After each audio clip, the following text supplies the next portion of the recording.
Section 1. Explanations.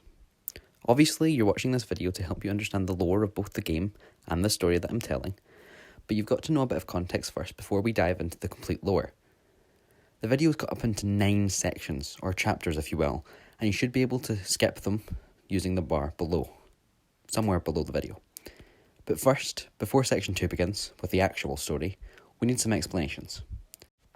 The 0 point, the orb of creation that caused the Big Bang inside of Reality Zero. The heart of space-time continuum, the source of all reality in the omniverse. The list goes on.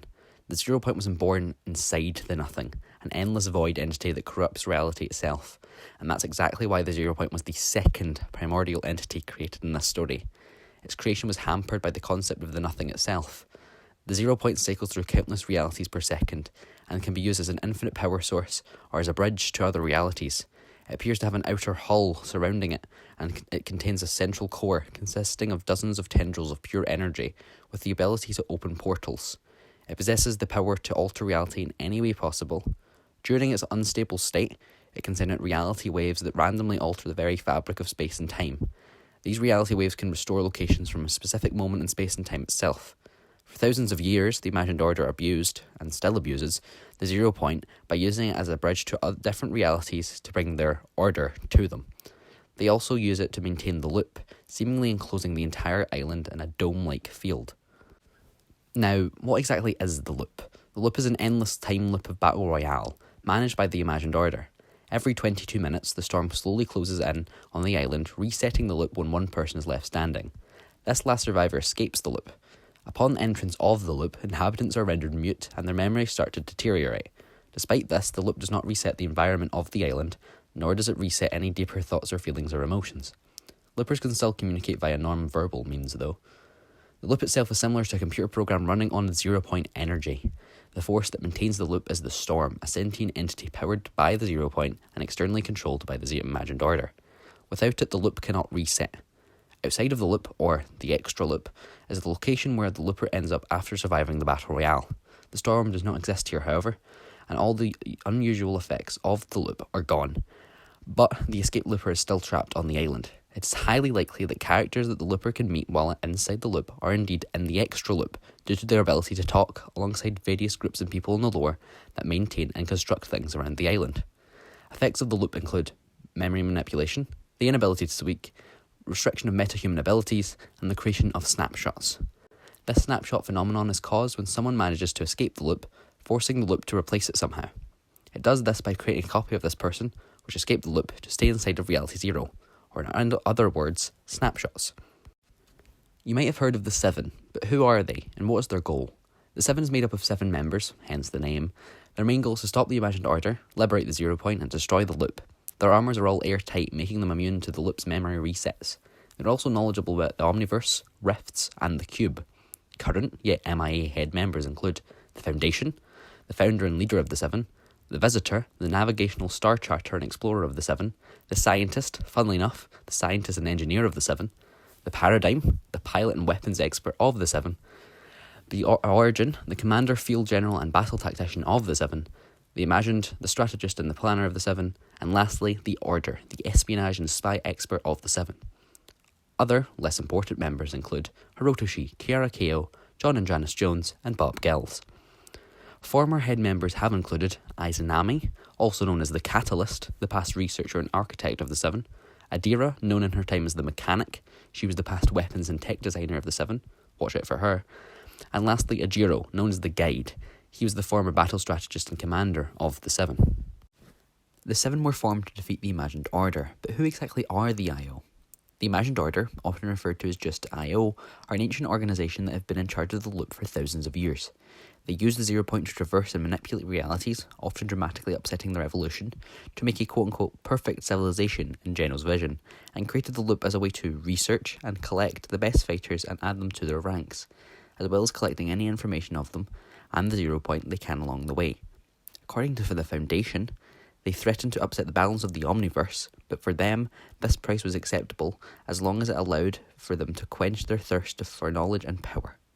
They took their job very seriously and made recruits take an oath to dedicate their life to the Order, and they still do. They would also give island management team members immortality and protection for their families as long as they stay on Reality Zero. Geno is currently presumed dead, although he may have survived his battle with the Paradigm at the Collider. The IO has a 5-seated council, which is currently a 4-seated council out of respect for the passing of Geno, and this council is always led by one of these heads. The current heads are Adira, head of the Imagined Order and its operations, Dr. Sloan, head of employees and missions, Manic, head of weapons and armour, and finally the Blue Ronin Sesiko, head of espionage.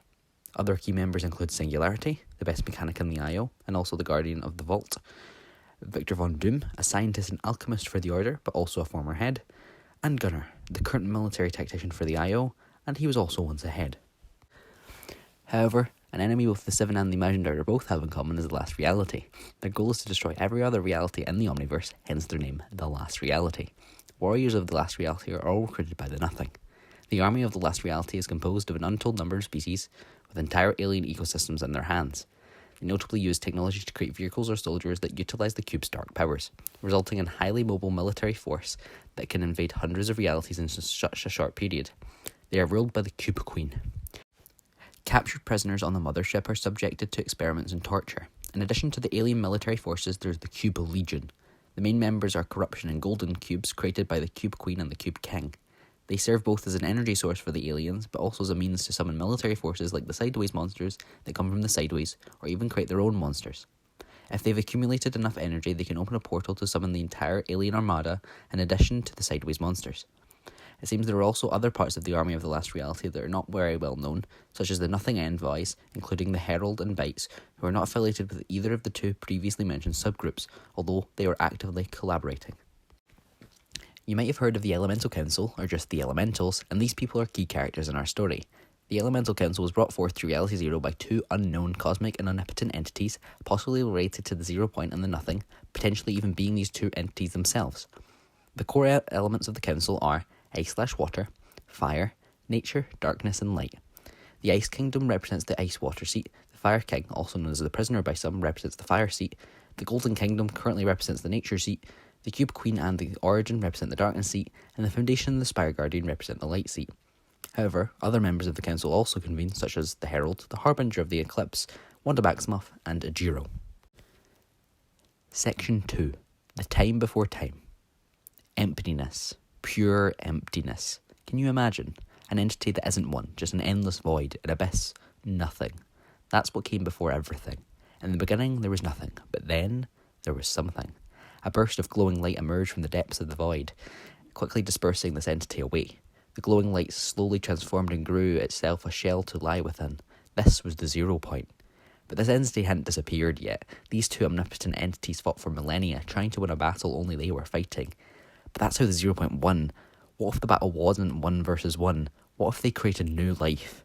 The 0 Point stretched its tendrils throughout this empty void, taking in the Nothing's power and redirecting it outwards, creating a rocky island-like shell that the 0 Point could defend itself from. This was Reality Zero's island. The Nothing hid away from the sheer power of the 0 Point and disappeared for eons to come. From this island that the 0 Point created, its tendrils reached out far and wide, creating the rest of Reality Zero.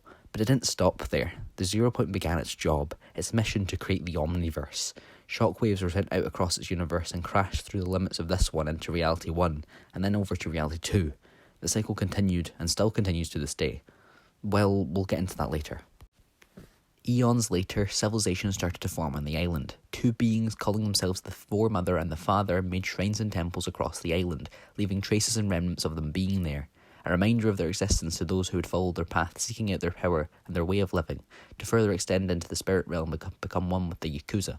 Records report that this may have been the origin point of the Yakuza's power. However, it is possible that the Foremother and the Father may have just been vessels that the real creator was using to heed their message to Reality Zero. In Reality GB875, around the same time as the creation of these shrines, the Cube Monarchy is created by the Cube King and Queen of the time. The Origin, one of the members of the Seven, was this Cube King. The Cube Monarchy also recruits members to their council and builds an army of aliens, called the Chimera. One of the members of the Council of the Cubes was Sonara, an evolved Chimera being who served as the researcher and investigator of this council. But in an unknown reality, the man who would later found the Seven, the Foundation, and a woman he only knew as the Spire Guardian, began the Foundation's training to harness the power of the 0 Point, all the way from his home reality. They discovered the 0 point after researching the shockwave that reality was experiencing, so therefore we can conclude that the Foundation's reality was not too far away from reality 0. In the Foundation's training, he learned how to harness the power of chromium, a metallic material made from the unused energy of the 0 point. He learned how to create and destroy objects, but also to create energy and power. He saw the potential of himself and his community for the first time, but soon he would realise he was being taught by the chromium cult. However, he knew he could leave whenever he wanted to, but he couldn't leave just yet, not when his lover was still trapped in this cult too. In a reality which is ruled by the Golden Kingdom, the monarchy searches for riches and plunders even its poorest of citizens to plunder their belongings, all in an effort to find treasure and gold. After finding a map to an ancient buried treasure, the king and queen start off on an expedition to find the loot which they'd only been told of in legends and myth. After locating and digging up the treasure, they searched through the contents of the chests to find thousands of gold coins. They were ecstatic. They had found the treasure which they had thought that they only would find in their wildest dreams, but it came with a cost. They felt a curse fall upon them, turning everything they touched to gold. They had been cursed with the golden touch. However, the legend didn't detail every intricacy of the curse. Slowly, over a couple of decades, they slowly turned into golden husks of themselves, still being able to operate and live though, so they continued to rule their kingdoms, but now not as king and queen, but as Oro and Aurelia. One of the several civilizations on the island forms a council to investigate the mysteries and myths surrounding the island and Reality 0. A young man called Geno, an expert in the island's past and wanting to learn even more than he already knows, fronts the council, assembling a team of people to help him lead the society, which he calls themselves the Ancients. Benjiro Bushido, a master swordsman, joins the council as he believes that the answer to everything is within the ruins found around the island. A mysterious, silent man, only known as the Visitor, also joins the council, believing that the answers to everything can be found on the island itself, that the island is an entity that powers and creates everything upon it. An alchemist, Stellan, disagrees with this theory and believes that the answers can be found in the stars beyond this reality. And the final member of this council, Raz, is an expert on the elementals and believes that one day beings will descend to the island to protect them. In Reality 453, two newlywed ice wielders build a society and kingdom ship on an ice moon orbiting the home planet of the married couple. They build a large palace for themselves to live within, which they begin to call the Polar Peak. But beneath this castle is a monster waiting to be freed from its eternal slumber. However, this monster is frozen thanks to extreme climate and the temperatures caused by the construction of the palace above it. The Ice King and Queen build an army out of ice to protect their castle walls from any incoming attacks from the monsters that roam the moon, looking to find their mother. In a reality close to 453, the Fire Society is formed by a man made of their molten substance, a man who calls himself the Fire King. He recruits these dinosaur-like creatures called hybrids to his cause and begins to grow his army across his home planet. A burst of light beams down onto the island, summoning numerous elementals to Reality 0, but when these elementals arrive, they don't know how they arrived here. They seem to have some sort of amnesia, but one thing that every one of them can remember is that they were brought here by two omnipotent and omniversal beings into this reality for some kind of purpose. However, that purpose and meaning had not yet been revealed to them. The Ancients find these elementals and believe they connect to the myth of the Elemental Council, which would come to protect them. Raz was right.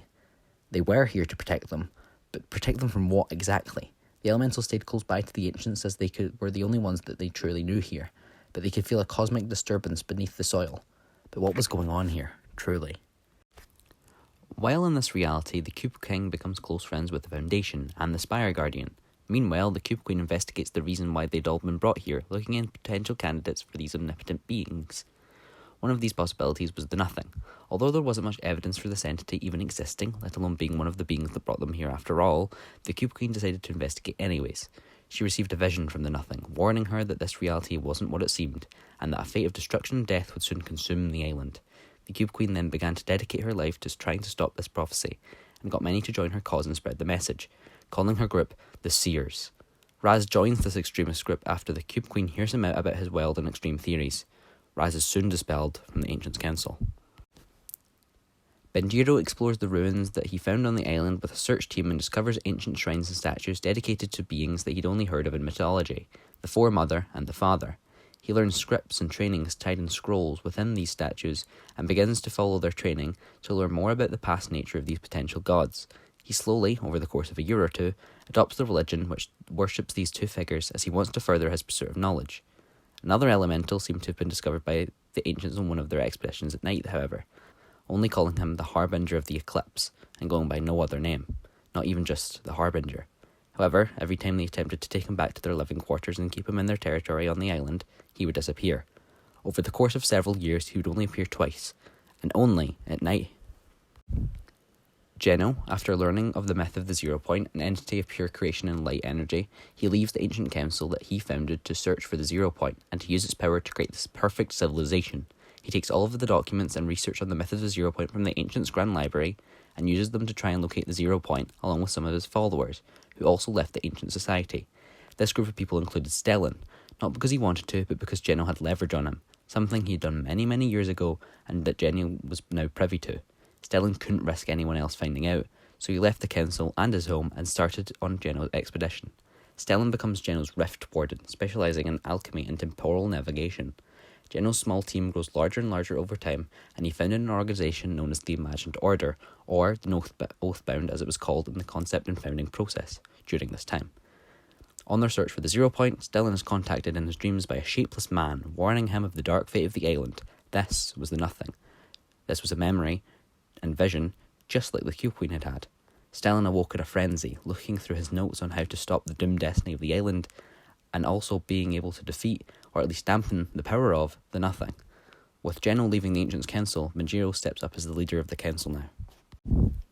While the Oathbound searches for the 0 point, in Reality 659, an intelligent and well-educated adventurer and starfighter pilot, who would later become the Paradigm, discovers the existence of the Reality 0 and the 0 point, and is able to use its reality shockwaves and excess 0 point energy throughout the Omniverse to power their cities and ships, expediting their technological advancements, making their reality more labyrinthine in terms of tech than any other reality at this point in time. One of the elementals that were summoned to Reality 0 included the Herald, a plant-like woman who has the ability to control chrome, the liquid system of chromium, which the Foundation and the Spire Guardian are able to create and contort any way they wish. That's chromium, however. The Herald was also from the same reality as these two, but she's recruited by the Cube Queen to join her group, the Seers, and heed the warning from the Nothing. Geno finally achieves his mission. He locates the 0 point.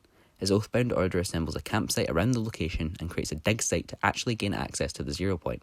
More and more people join his order as they realise that Geno is the future leader of the island. He's the ageless leader of their future, the one to save them from their untimely fate warned by the Nothing, and that the Cube Queen was actually trying to stop. Stellan, by the command of Geno, creates a kind of bridge to try and resonate the 0 point to use its energies and power to travel to and from different realities, or at least, at the very least, be able to use its infinite power to power their mechanisms and new experiments and technology. Geno believes that if he recruits people from all different realities to the island, he will create the perfect society, one of only splendour and intellect. However, his next suggestion was much more sinister. He wished to create a loop to train his followers and separate the perfect from the useless. The loop he envisioned would also keep others from entering the island and reaching the 0 point, rendering all other realities useless unless they had perfection. Stellan thinks Geno has gone insane and he tries to persuade him against his thoughts and ideals, but Geno doesn't listen, so Stellan leaks the Oathbound's plans to the Elementals to try and get some assistance to prevent Geno's loop from being integrated. The Elementals form an Elemental Council where they sit as heads representing their own respective elements. After Geno's way of using the 0 point is leaked, which is to summon people throughout the Omniverse, the Foundation gets an idea. He plans to use the 0 point to recruit a group of people called the Seven, an organisation to fight against the Imagined Order. The Foundation founds the Seven and recruits the Visitor from the Ancients' Council to join. He also offers to let the Cube King join their team, but he doesn't agree that the Seven should be formed, but still agrees to fight alongside them within the Elemental Council. 5 more warriors from other realities are recruited to join, including the starfighter pilot, the Paradigm. Stellan leaves the Geno's Oathbound Order and rejoins the Visitor and Benjiro on the Ancient Council after a long trial debating his actions on leaving with Geno, but ultimately deciding that he never actually agreed with anything he did, only helping him find the 0 point, which he probably would have found on his own with their research. However, many of the others in the Ancient Society judged him and condemned him for his assistance of Geno, but none of these people were or associated with the Council itself, so Stellan was still let in. Benjiro and Stellan become aware of the resurgence of the Harbinger of the Eclipse, but at this time he's made himself a member of the Elemental Council. According to the Foundation, he refused to speak during the entire seminar and gave a few kinds of different looks toward different members, most notably giving the Cube King some kind of death stare. Tasked by Aurora and Aurelia to track this Harbinger down, Benjiro and Stellan build a stellar projector to search the stars for the answers to appearances of the supposed elemental. This piece of technology is called the Apparatus. With the Visitor's help, Stellan and Ben are able to align the timings of which he appeared to different solar eclipses, and therefore able to track his entire pathing throughout the rest of time. But that begs the question, where does he go between eclipses? And why is he called the harbinger of the eclipse if he follows an eclipse and isn't a precursor to said eclipse? But Stellan is more focused on his dreams, his nightmares of the abyss, the nothing haunting him, luring him to find and bring the nothing. Against his own warnings, Stellan boots up the apparatus and attempts to search for the nothing in the stars, but against all odds, he finds the nothing. Sure, the entity is hundreds of billions of light years away, but what if he could now locate the island? Stellan shut off the apparatus and began to weaken the support beams of the temple, and in a few short days, the telescope and its temple were gone, a pile of rubble and dust now. But Stellan still harboured the thoughts of the potentiality, the what-ifs. Could he have inadvertently awoke the very thing he swore to never look into? Maybe. In Reality 616, Sokovian Queen Wanda Maximoff, after sensing an emanating power out of the far reaches of the Omniverse, uses the Darkhold, their Book of the Damned, to dreamwalk into Reality Zero. The process of dreamwalking takes a very heavy toll on the participant, but also reality itself, especially when the process involves Reality Zero. Her dreamwalking form takes the generated form of herself, harnessing the power of the 0 point to create this almost avatar for herself. Wanda seeks the power and the energy of the 0 point and tries to locate its entry point. She is soon spotted by the Imagined Order patrols, but Benjiro Bushido comes to her aid after hearing gunfire. Benjiro is able to get them both to safety and tries to understand Wanda's mission, but the two of them fall in love after many days of spending time with each other, even though Wanda has a family back home in Sokovia. Her immense amounts of dreamwalking take a grave toll on the 0 point, causing the beginning of its bloom. Geno is able to use his knowledge of the 0 point and its history to be able to seal it shut again, but it's like a bandage to a rapidly flowing deep wound. It's only a temporary measure. In their time together, Benjiro receives a vision in his sleep. He first assumes it's the nothing, just like Stella and the Cube Queen's visions too, but he sees the outline of a woman with wings and a halo across her head. Ben recognises her as the Foremother that he'd been investigating for so long. The silhouette of the Foremother teaches him the style of power and fighting that she had taught eons ago. Benjiro soon names this the power of the Yakuza because of the Yakuza's dragon's supposed influence over the society's beliefs. Wanda is soon able to manipulate the 0 point's energy enough to be able to open a sideways rift into Reality Zero and finally meet Ben in person. Roughly 9 months later, Setsuko Bushido is born, and Benjiro steps down as the leader of the Ancients Council and instead lets Stellan lead the council, although he stays on as advisor of the council too. In the years that follow Setsuko's birth, Wanda and Benjiro marry in the Ancients' Temple, with Stellan officiating the marriage. Geno boots up the bridge for the first time and attempts to locate intelligent and passionate peoples from different realities to recruit into the Oathbound Order. Geno arrives in a not-so-far-away reality and meets a bright young woman who already has a doctorate.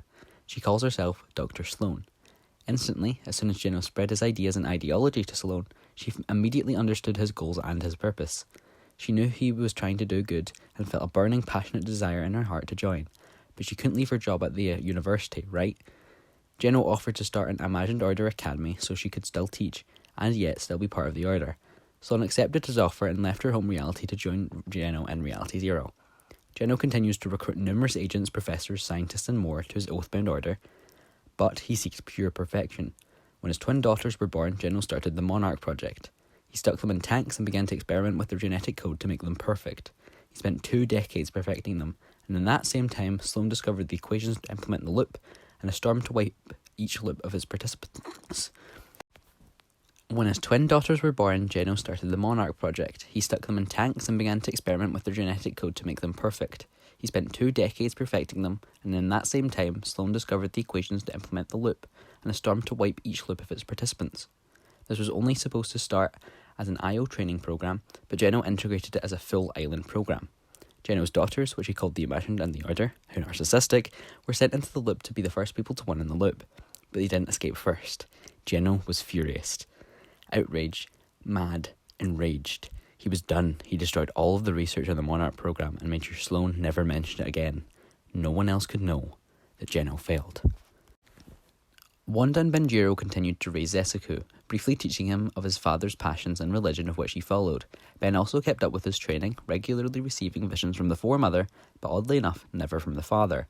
Wanda and Ben decide to have another child, but when she is eventually born, they call her Izanami.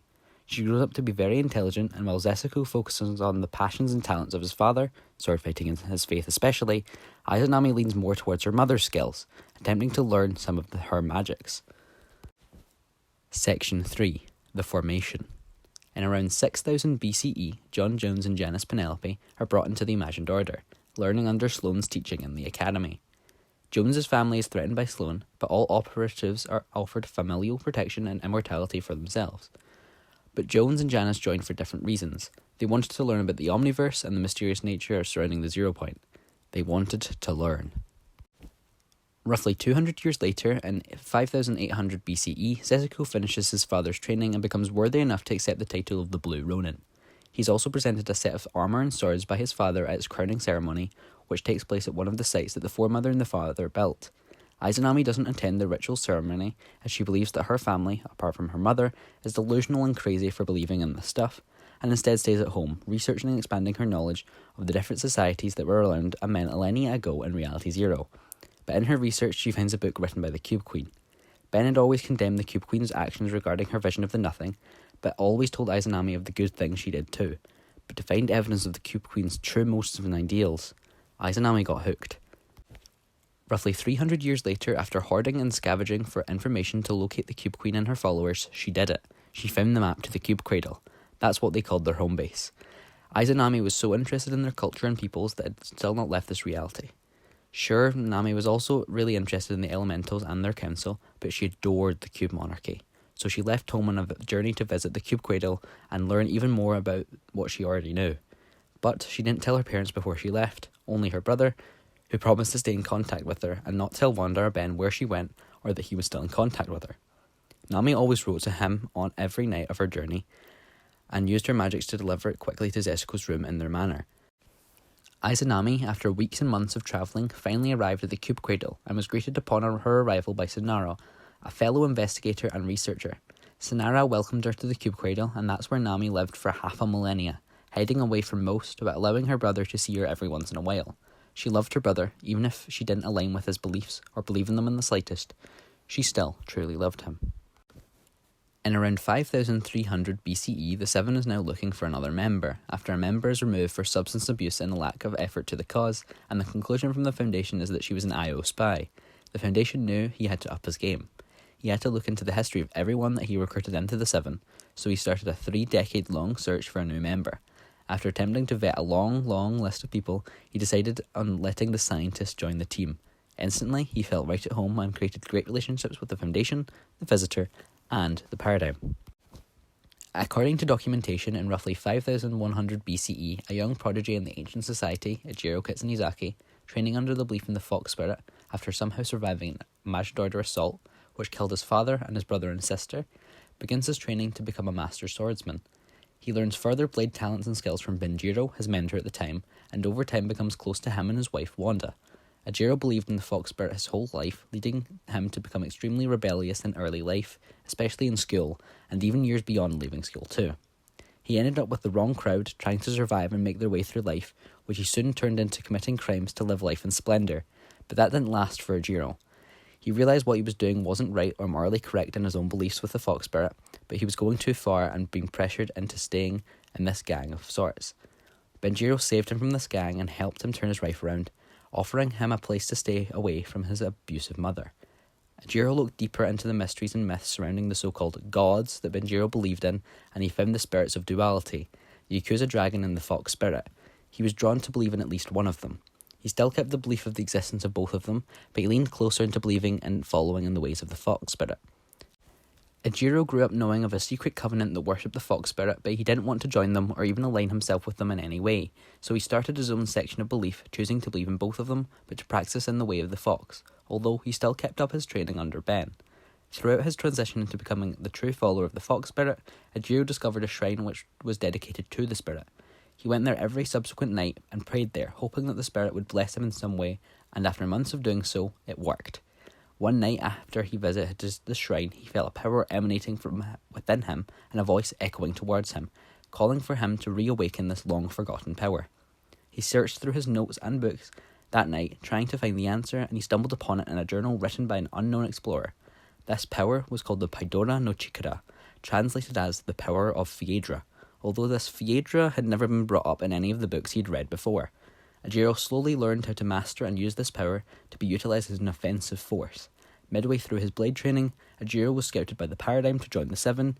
He accepted after being persuaded to join by Benjiro and Wanda. Ajiro took up the name of the Guide when joining the Seven's ranks. In roughly the same time period of 5100 BCE, an Io Academy student attending Professor Sloane's class, nicknamed Midas for his grand and very costly plans for the Imagined Order, is scouted by Dr. Sloane in an attempt to appease Geno's plans for perfection. Midas has a plan for genetic experimentation too, but just not for modification, but for creation too. Geno immediately becomes mesmerised at the very thought of it, and immediately brings him onto his team. Geno restarts Operation Monarch with the assistance of Sloane and Midas to try and build himself a new daughter, one which is a master assassin and can actually beat the loop on the first try. They spend the next few decades perfecting Geno's third daughter to be a perfect warrior and fighter for the Imagined Order. Once she was finally perfected, she was named Adira, and was given the best set of armour and weaponry she could ever acquire to train her abilities before being sent into the loop. This time, Geno was certain it would work, and this time he was right. Well, sort of. Adira did in fact escape the loop, but she also escaped his clutches and vowed to never return to the Order ever again. Geno was distraught once again. He tried to blame it all on Sloane and Midas, but the professor and a student stood up for themselves, blaming it all on Geno's foolish and too ambitious goals. Geno swore to never restart the project ever again, even if his daughters returned to him. Roughly 100 years later, in 5000 BCE, the visitor stumbles upon a young woman living on a mountainside with impressive skills that may make her worthy enough to join the ranks of the Seven. He talks to the young woman and finds out that this is Izanami. The visitor had heard about her from his good friend Benjiro, but he'd never made the connection that this was his daughter. The visitor soon realised that the Cube Queen's followers had set up their base on the other side of the mountain range and asked Izanami if she played any part in their plans. But Nami revealed that she had just been living here this whole time, never actually helping these people out in any way, just becoming close with the Cube Monarchy and Sonara to find out more about the world in which she lived in. The Foundation was alerted to her presence, and her training to become one of the Seven was started by Ajiro. The two became very close and even developed feelings for each other that they hid from the rest of the Seven for the fear of being removed from the organisation. Ajiro also began to teach her the Paidora no Chikara, and she picked it up rather quickly because she had seen her father use a similar power to it. Nami quickly became a fully integrated member of the Seven's team, as her codename, the Catalyst. At about the same time, Benjiro and Wanda have another child, a second daughter that they name Hiyuki after Benjiro's late aunt. Hiyuki grew up interested in the powers that her father and mother possessed and wanted to learn about both of them. She trains under the belief that the Yakuza dragon with her father, Benjiro, and learns some of her mother's magics, stealing her spellbook when Hiyuki was still very young. Wanda scolded her for this, as she inadvertently stolen the Dark Hold, a book that, if she used to cast a spell, would have likely led Hiyuki down a dark and sinister pathway. Potentially just like her mother. Another 100 years later, in 4900 BCE, Adira is found in Reality Zero by Izanami when on a mission to take over an Io stronghold. She spars with her briefly, thinking that Adira is an Io operative, but after analysing her tech and fighting styles, she realises that Adira is too unique and flawed to be part of the Order's defences. She makes a truce with Adira to talk about why she's here and what she wants from the Order. Adira reveals her past to Izanami, who brings her to meet with the Foundation and the Paradigm, who instantly recognise her. They've been attempting to track her down for decades now, and Nami has finally discovered her by mistake. Adira asks to join their organisation, even offering to take a low-ranking position, but since they have one space open already, the Foundation lets her join as a member of their team, as the Mechanic. Adira warns the Seven that Geno has been preparing a massive attack on the Ancients' temple, and that they need to work to stop it. The Paradigm realises that they'll need all the help they can get, so assembles the Elemental and Ancients Council to work together on a plan to stop the assault. Unexpectedly, the Cube Kingdom arrive at this meeting and offer to band together with the Seven to create many weapons that their warriors can use in combat against Geno's forces. The Cube Queen and King, the Foundation, the Paradigm, and Izanami all join together to create 40 elemental scythes that can harness any elemental energy for a brief time if they're applied by the wielder. Due to the creation of these elemental scythes, they are able to dispel the attack and drive away the Io forces. In roughly 4800 BCE, a young and passionate mechanic begins her journey in the Imagined Order's academy after being recruited into the fray by Dr. Sloane during one of her many expeditions to search for people that would suit Geno's perfect idealism. This young woman is nicknamed Singularity after proposing many an idea about the Zero Point and the Omniverse's early days and origins. After passing Sloane's class with flying colours, she's left with an invitation to Sloane's office at the bridge, which Singularity accepts. And once she arrives, Sloane offers to let her make a new division in the IO, specialising in mechanical and technical engineering that Singularity herself would lead, and Sloane would oversee in the meantime while she gets adjusted to leading a team. Singularity bursts at the seams about this opportunity, and of course, she's very passionate about this division and begins her preparations for this new team of hers. In the year 4398 BCE, Benjiro and Wanda both realise that there's a growing and following in the Yakuza Dragon, and that they decide that all of these people need to band together under one roof, and Benjiro pushes the name of the Yakuza clan. They acquire quite a large following and create a refuge bunker for their newly founded clan. Zesugo becomes a high-ranking member in this group, and this clan slowly becomes more and more corrupted by organised crime, but Benjiro and Zesugo don't do anything. They just keep endorsing the Yakuza clan's ideals. After roughly 2.5 centuries of the clan's criminal ideals, still led by Benjiro, an evil spirit slowly corrupts and takes over Benjiro, called Ruin. Ben calls it karma sent by the Foremother, but in fact, according to the Yakuza clan's novel that would later be written, this Ruin spirit was actually the true identity of the father. Wanda contacts Ajiro and Izanami about her husband's steady transformation, and Ajiro tracks him to a small village and uses the Paidora no Chikara to send him away. But what he didn't know is that this village would later turn into Heartstar City. I wonder if this will have any consequences later on. Stellan and the Visitor, the last remaining members of the Ancient Council, make the choice to disband the council as they both feel that they are not the right fit to lead the council. So they get rid of the council but still meet up often to discuss issues and problems that need fixing. In roughly 4000 BCE, the Foundation makes the executive decision, alongside the Paradigm and the Scientist, to remove Izanami and Ajiro from the Seven due to their relationship, which had blossomed and seemed to be getting in the way of attending to their duties as part of the Seven. They bid farewell to the two of them, wishing them well and dropping them off at the Ancient's temple before heading back to their headquarters.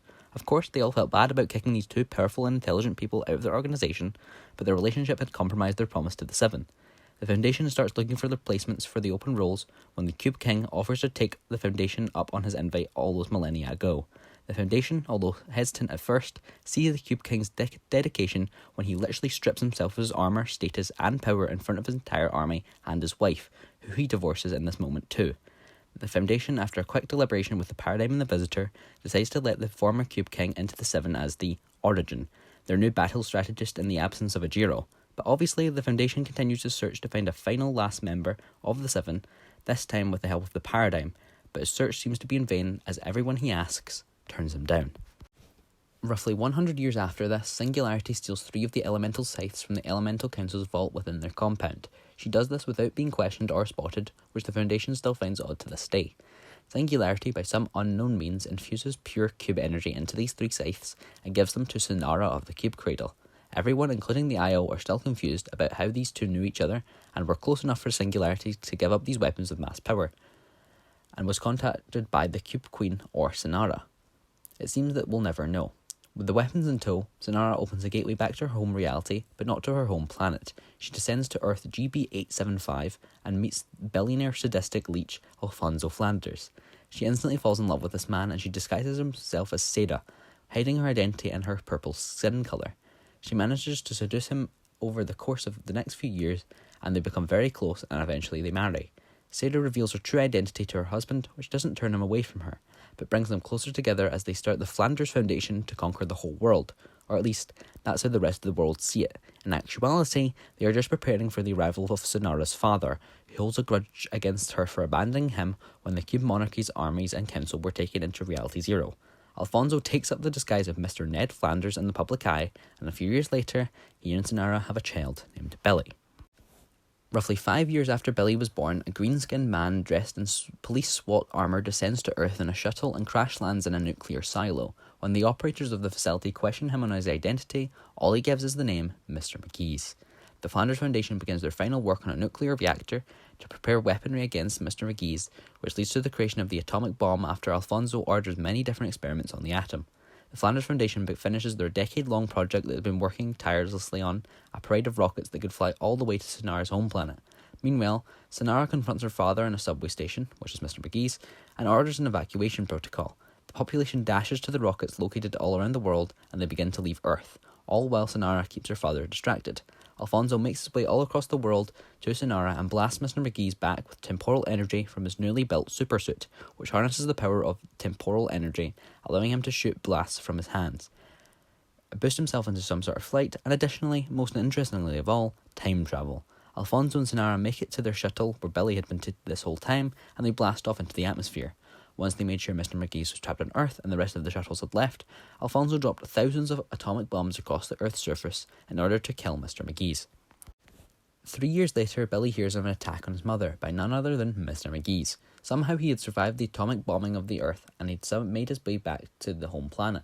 So Billy used his father's temporal suit to travel back in time and attempt to stop Mr. McGee's another way. Billy time travels back to when the door of their shuttle was closing before it left Earth, and this time he jumps out of the shuttle and engages in battle with Mr. McGee's, his grandfather. Billy continuously blasts Mr. McGee's with temporal injury till he surrenders and offers to watch the sunset as the bombs hit the surface of the Earth, killing them both. So in the end, the Earth's population escapes, but Billy and Mr. McGee's don't. Alfonso becomes filled with anger, plotting on ways to use up his rage and travel back in time again to change everything. But Sonara calms him down, telling him if Billy went back in time, the previous future must have been dire. This soothed Alfonso's anger, but only for now. In roughly 3500 BCE, the Paradigm and the scientists began working together on projects more often, even requesting to join each other's separate projects outside of the Seven's outreach. The Foundation and the Origin became wary of this, but the Foundation knew that those two would be sensible and not let this compromise their oath to the Seven and their duties within it. Hell, it might even make them more dedicated to the cause. And it did. They worked overtime, spending more time and paying more attention to detail on any missions compared to any other members. They'd fallen in love with each other, but the Foundation didn't mind. He just celebrated that these two had found their soulmates within each other and seemed to work even harder because of it.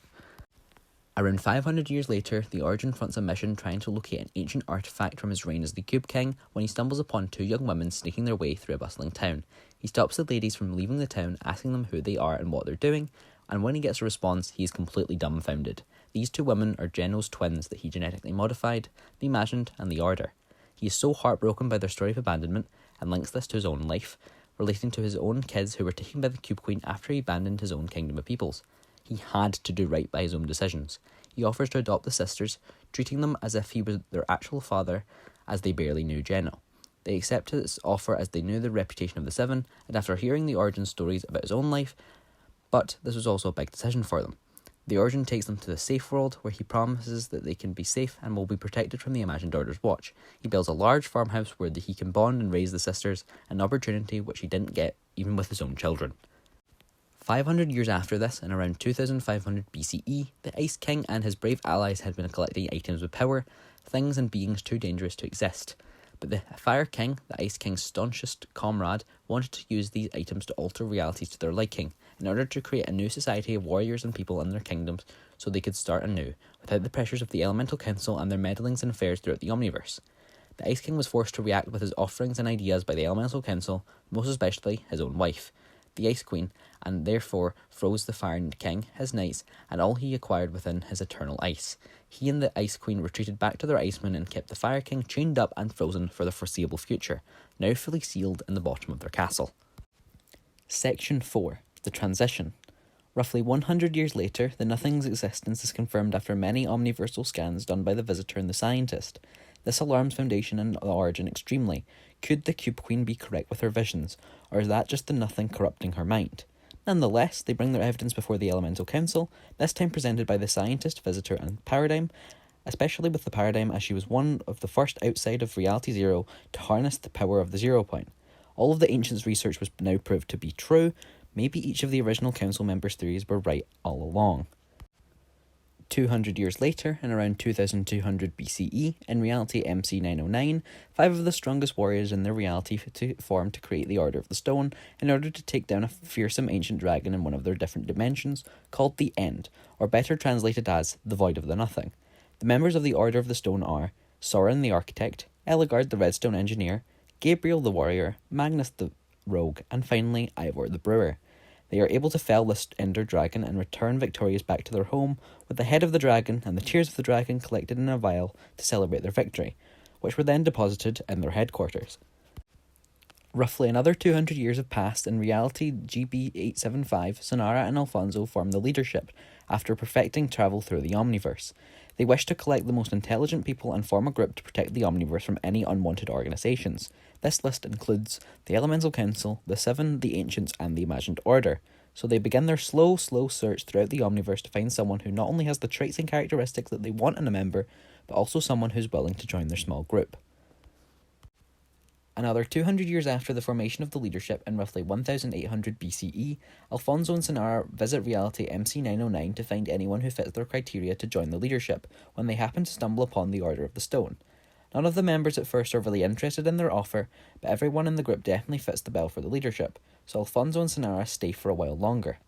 They are finally able to convince Gabriel to join after telling him of the omniversal travel and the opportunity to slay new foes and learn about different peoples and societies across the entirety of the Omniverse. Gabriel is also offered to regularly return to his Order of the Stone duties whenever he pleases and is not required to leave the group before he joins. The leadership then gains its third seat, and more are soon to follow. In quite some time, however. In around 1600 BCE, after living in seclusion in the ancient society for a while, Izanami and Ajiro come out of hiding to have their wedding. Many people decide not to attend, but notable attendees include Wanda, Zesuko, Hiyuki, Stellan, and the Cube Queen. They hold an extravagant and showy wedding, which off-puts Wanda and Hiyuki, who leave halfway through the ceremony. They're questioned about this after the wedding by Izanami, as this was the first time they'd seen each other in so long, and Wanda just deflects the question, causing Nami to get upset and leave again. But she goes and visits her brother, thanking him for coming to the wedding, and gifts him a blade that she had been given by their father before she left on her journey to the Cube Cradle all those years ago. Zesuko was moved by the gift and returns the favour by giving Nami a gift from her father's collection too, a series of short novels and journals from his life. Nami realises that these are all written by her father and begins to rewrite and publish them as a series of novels entitled the Yakuza Clan novels, which eventually becomes essentially a Yakuza handbook to new members later on. Roughly 100 years later, in approximately 1500 BCE, Izanami, Ajiro, and Wanda joined together to create a new organisation known as the Fox Clan to unite people who involve themselves with the Paidora no Chikara, the power of Phaedra. Not much is known about why Izanami decides to be at peace with her mother again, but it's likely something to do with Ajiro, or just the opportunity to unite their people under one title, the Fox Clan. Many members joined initially, but over the next 3 millennia, many members would eventually leave and decide that they would no longer follow this path in life after finding out about the corruption of the Paidora no Chikara and that it had on the new generation of the inhabitants of Reality Zero. Another 100 years later, Ajiro is able to convince Hiyuki Bashida to learn from him so that he can teach her the way of the fox, and hopefully she can learn how to master the Paidora no Chikara. Ajiro also offered to hone in Hiyuki's skills with a blade, just as her father would have taught her, but she passes on that offer, instead opting to learn from her brother or any chance she would get with her sister Izanami. This switch to learn about the mysterious Paidora no Chikara also leaves Hiyuki more distant from the Yakuza clan, ultimately causing her to leave its membership, instead choosing to become a member of the Fox clan for the entirety of the training and potentially leaving once it's over.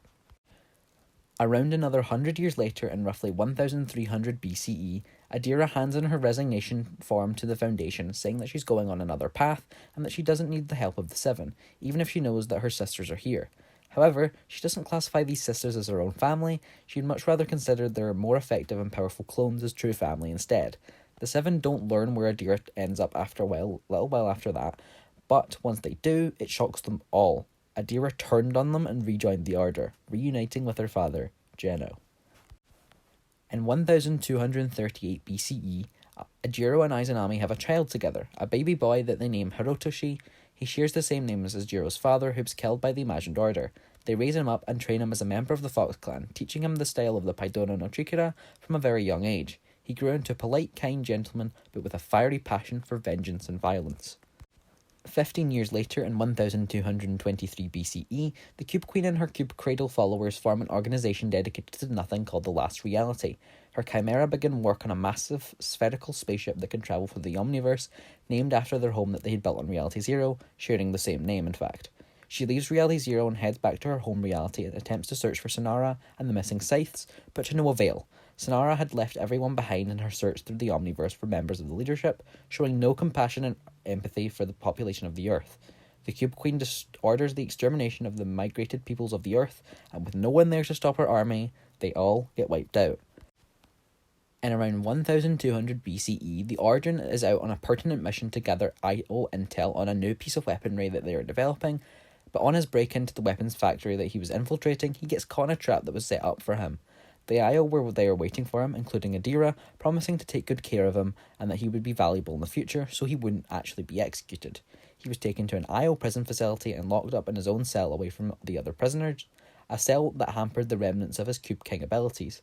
The Imagined and the Order catch wind of the Origins capture, and they both decide to join the Seven after deliberating with the Foundation briefly, who was absolutely on board with letting them join, although he was slightly apprehensive after the Adira incident, and these sisters also being children of Geno. But they become valuable operatives and assets for the Seven. Roughly 100 years later, in roughly 1100 BCE, the Foremother gives a vision to Hiyuki Bushido to join the Snow Assassin's order due to her powerful mastery of the power of the Yakuza and also the Paidora no Chikara. She is hesitant at first, but she eventually gives in and joins their cult.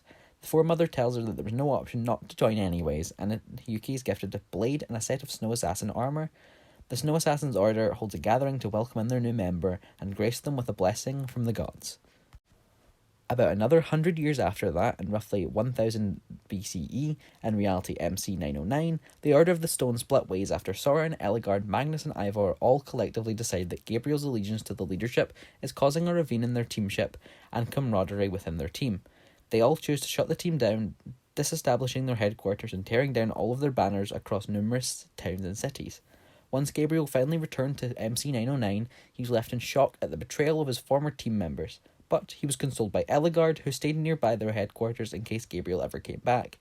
She told him everything that led to their decision, and why they aren't even needed anymore within their reality. Gabriel left soon after, but not before warning Eligard of a threat beyond the stars, something unable to be conceptualized. The Nothing. 49 years after this, in 951 BCE, Izanami and Ejiro had another child, a baby girl, which they named Kaiko Kitsunizaki. As she grows up, she forms an incredibly strong bond with her brother Hirotoshi. She also matures very quickly and becomes increasingly interested in the Paidora no Chikara, but at some point the exhilaration of it all wears off, and she opts to continue to learn, but is not motivated or passionate as before, meaning that she never joins her parents' Fox clan. As Kaiko grows up, she realises her brother is part of the Imagined Order, but he promises her that it's just a means to an end, and that as soon as he sees himself free of his debt to the Order and to Geno, he will leave the IO. However, Kaiko never finds out what this debt actually is. In around 900 BCE, Magnus, former rogue of the Order of the Stone, is visited by Dr. Sloane of the Imagined Order, and she offers to let him join the Order in exchange for information on Gabriel, so the IO can find the leadership and in turn Sonara, and hand her over to the last reality to seal an unknown deal with them. This was likely to acquire some piece of technology that Geno needed to complete some project of his, or strengthen their alliance with each other. Another 100 years later, Zesiko has a child with his unknown partner. This is speculated to be the one known as X-Lord, but not much is known about this currently. Zesiko and his partner name their baby boy Akahito, and Zesiko trains him to hopefully later take on a new Ronin title within the Yakuza clan. Izanami, one of Akahito's aunts, regularly visited him, and they became very close, which helped to bring Zesiko and Izanami even closer together than they were previously. Roughly 50 years later, in around 750 BCE, in MC 909, Eligard, former member of the Order of the Stone, begins to build a kingdom built on redstone mechanics in the wastelands. She begins her life's work on building her passion project, the Command Block, a piece of machinery that could rival the power of the dragon she helped to slay all those years ago. And maybe, just maybe, help her travel across the stars, just as Gabriel did. 50 years later, also still in MC 909, Ivor travels back to the Crowned Mesa and marries the love of his life, Harper, a legendary inventor who was once part of an organisation known as the Old Builders. These Old Builders are a group of architects who built many of the ruins and structures which are scattered around MC 909. They together help to keep an eye on the fractured Order of the Stone, but have trouble finding Soren, so travel on their honeymoon to find him, but, unfortunately, to no avail. About 200 years after Ivor's marriage and honeymoon, in roughly 500 BCE, in reality SW-134, Count Dooku, the leader of the Separatist Party and former Jedi Knight, and now training under the rule of Darth Plagueis, who escaped his expected death from his previous apprentice Darth Sidious, gets a visit from Alfonso Flanders of the Flanders Foundation. Alfonso offers Dooku a chance to get out from beyond his galaxy and travel to places he couldn't even attempt to fathom, to escape beyond the stars, to a new beyond. Dooku threatens Alfonso at first, as he believes Alfonso is attempting to take him away from his training under Plagueis, but Mr. Flanders reassures him, telling him that he can continue his rule under his master while also travelling to unbelievable new places and creating a system of order and control across the Omniverse. Dooku eventually accepts his offer and becomes a member of the leadership. About 100 years after that, Sloane goes on another journey across the Omniverse to locate a new head of the IO's army per Geno's request. In a reality not so far out from Reality Zero, Sloane finds a vicious and experienced, yet young brute of a man who is willing to join the Order's ranks and climb to the top to lead their armies. Sloane, with the help of fellow professor now, Midas, begins to train him in the academy, and he instantly becomes top of the class, so they make the executive decision to boost him up to join the ranks of their army as Huntmaster, one of the most venerated ranks in the Imagined Order. General then tells Sloane to promote Gunner to the top, due to seeing great potential in him, and this is where Gunner remains for the foreseeable future, head of the Io's army. In roughly 300 BCE, the scientists began a new project for the Seven, an AI program to act as an assistant to the Seven to aid in their expeditions and their documentation. The paradigm also aids to this formation and creation of the new AI assistant, and helps to create a name for it, Amy, which stands for Artificial Machine Intelligence Engine. Soon after creating a beta version of Amy, she is given a voice provided by the Order, but the audio is manipulated to create a new persona. Amy is then also integrated into every one of the Seven suits, meaning they can now access any files and get any analysis they wish for at any time. Approximately another 100 years later, Midas creates his new sect of followers, recruiting straight from the Io's academy. He forms the First Shadows, which soon transitioned into the organisation we now know as Shadow, and he brings in 3 members into his organisation: an unknown first member, the Chaos Agent, known as the First Redeemed, and Sierra, who is known as the First Pardoned. This unknown operative, the first one, was confirmed to be Midas's enforcer, but their origins and whereabouts, or any speck of detail about them, is unconfirmed and purely speculative. Soren, in reality MC909, around the year 100 BCE, founds a village on a secluded island off from the rest of civilization and brings many of his followers with him to the village. He instantly makes himself king of the village and begins construction on many buildings and facilities, including his castle, his holiday home, a local convenience store, and an art gallery. Soren's identity as a member of the Order of the Stone is forgotten, as he just takes up the title of the king and makes sure that those who take him out as a former member are taken into custody and locked up, making his previous identity completely gone from any public knowledge. Another 50 years after that, back in Reality Zero, Midas's children, Jules and Marigold, both join the IO Academy and begin to learn how to be an operative. Jules falls down a path of robotics and engineering. Meanwhile, Marigold more leans towards her father's pathway, espionage and tactics. Marigold is swiftly put into the field by Sloane and Gunner, while Jules gets the opportunity to speak with Jenna. After those experiences, the girls change, losing their personality and sense of self, and become fully integrated agents of the Imagined Order. How fun. Roughly 10 years later, in MC909, Soren brings in an independent contractor to build his power plant for his village. This was originally speculated to be the work of Ivor, but this presumption was later proven to be false. The power plant was found out to be a nuclear plant, which makes it likely that Alfonso Flanders of the Flanders Foundation likely played some part in the construction of the plant due to his past. This power plant is used to power the entire village, which is now sprawled out across the entirety of the island that it is now situated upon. In 9 BCE, still in MC909, 2/3 of the plant's reactors blow up in an unusual phenomenon which send out reality markers all across the Omniverse, which then, in turn, triggered a reaction from the 0 point. The 0 point, in turn, sends back reality shockwaves, hoping to stabilise whatever was sending out the markers. These shockwaves cause temporal disturbances, which sends an Incan forest, a Viking boat, an ancient brazier, and a portal to an alternate dimension. Soren sends his royal guards into the portal after regaining control over the ancient flint and steel that had been given by the old builders millennia ago. He uses the flint and steel to help light the portal and connect the gateway between the two dimensions. This alien dimension is called the Nether, a fiery cesspit of ash and flame. The royal guard get attacked by George, a highly skilled and trained ninja of the Nether Guard who's been protecting this gateway from the End Zealots for eons. George is tight-lipped about the End Zealots, opting only to warn Soren's guards that they are definitely inevitable visitors now that the portal has been opened. George and his wife are invited into the village grounds by the king himself, and he also orders the construction of a new house for George and his wife, which swiftly gets brought up.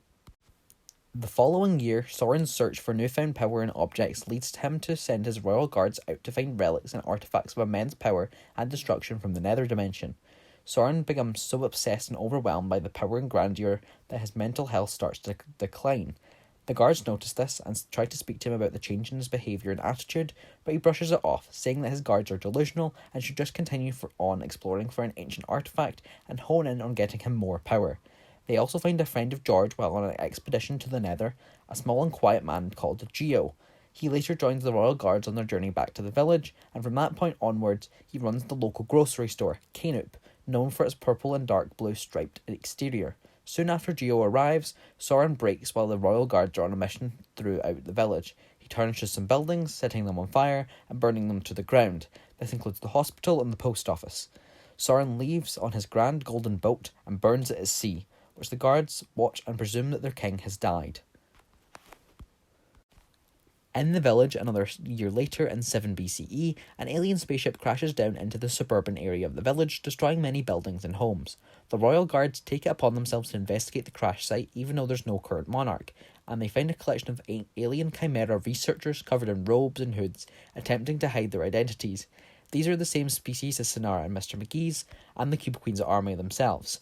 They introduce themselves to the guards as the End Zealots. George was correct. They are here because of the opening of the portal to the Nether. The Zealots are able to push past the guards and make their way towards the portal, but George senses their presence and fights them off to give the guards some time to find a solution for the invasion. One of the guards remembers that their previous king had hidden one of their artifacts that they delivered to him in the cellar beneath his castle, which was unusual for him. He liked to keep it all displayed in his throne room. The guards break into the basement and find the relic, noticing that it's some kind of amulet and that there's 5 lights upon it, pointing in different directions. One of the lights is poking up slightly, so they press on it, and after this they hear a massive crash outside the castle. They go out and investigate what the commotion is, and they see a man dressed in dark blue armour fighting off the End Zealots alongside George and Geo, who has now just joined the fight. The man is able to disperse the Zealots away, and he helps attend to George's injuries after the battle. He introduces himself to the guard as Gabriel, a lone nomad travelling across the stars. He actually lets on that he knows the king of the village to the guards, but they don't mention to him again. Gabriel sets up as the king of the village and is able to vanquish the Zealots. Gabriel finds another one of the Zealot shuttles and notices that it's a time machine. He goes back in time with his royal guards and works on changing time or to prevent or intervene in the shuttle crashing into the village. In order to do this, he finds a good friend of his past, Eligard, to help build a targeting defence system to blast the spaceship out of the sky. They travel back to the present and find that the spaceship has no longer crashed into the village, but they notice that something has replaced it, a massive gaping hole filled with smoke and incredibly dangerous. They are taken directly into a nuclear bunker by a scientist called Norman. He was someone who worked on the upkeep of the old nuclear power plant. Norman tells them that the village is under a nuclear attack and they can't track where they are being attacked from. So, they begin using the stars to try and locate the direction and the distance of the attack over the next couple months while staying in the bunker, and they also work on a way to protect them from the intense levels of radiation outside of the bunker. A couple months later, now into 6 BCE, Gabriel takes the amulet and presses it in on the middle light, a light baby blue colour. He explains to the guards that the amulet is from his old days as part of the Order of the Stone, that he previously run into the End Zealots when he was fighting the End Dragon all those years ago. Gabriel has created somewhat of a feud with these people, spending some time hunting down and killing some of the Zealots when he was travelling the stars. Gabriel also discusses the amulet's nature to call in different members of the Order, and that he hopes to summon Ivor, the brewer of the team, to hopefully sort out this radiation issue that they're going through. Ivor finally arrives a few weeks later and aids the situation, and has a thoughtful and solemn reunion with Gabriel, sharing a few words of wisdom and warning of him of his actions having major consequences. Gabriel also apologises for not being there for Ivor's wedding, but Ivor understands that Gabriel's mission is far, far more important, but could also mean the end of everything they know. A few months after, Ivor is finally able to discover a fix to the radiation temporarily, a powerful suit of armour. He's able to craft suits for himself, Gabriel, and his royal guards. Soon after, they are finally able to venture outside. Gabriel and his royal guards are able to track down a location from where the attack came from. They storm the location and find out that the attacker was Count Dooku. Gabriel is shocked at this. His own co-worker, his friend, was now his betrayer. He felt stabbed in the back. He threatens Dooku and leaves the village to discuss the situation with the leadership's board, hoping to solve what was happening. The royal guards were left alone with Ivor to sort out the radiation, but that was all sped up with Ivor figuring out how to soak up a majority of the radiation, finally making the village habitable again. 3 weeks after people are finally returning to the village, now in 5 BCE, but an unknown reality, the home base of the leadership, Gabriel sends Dooku to trial, hoping to punish him for his crimes against the village, especially when he was already on a mission there, and that could have compromised everything. Sonara dismisses Gabriel's claims, much to Gabriel's disappointment, but the bad news just keeps piling on to Gabriel as Alfonso confirms they've recruited a new member, Soren. Soren just the same as he was when he broke.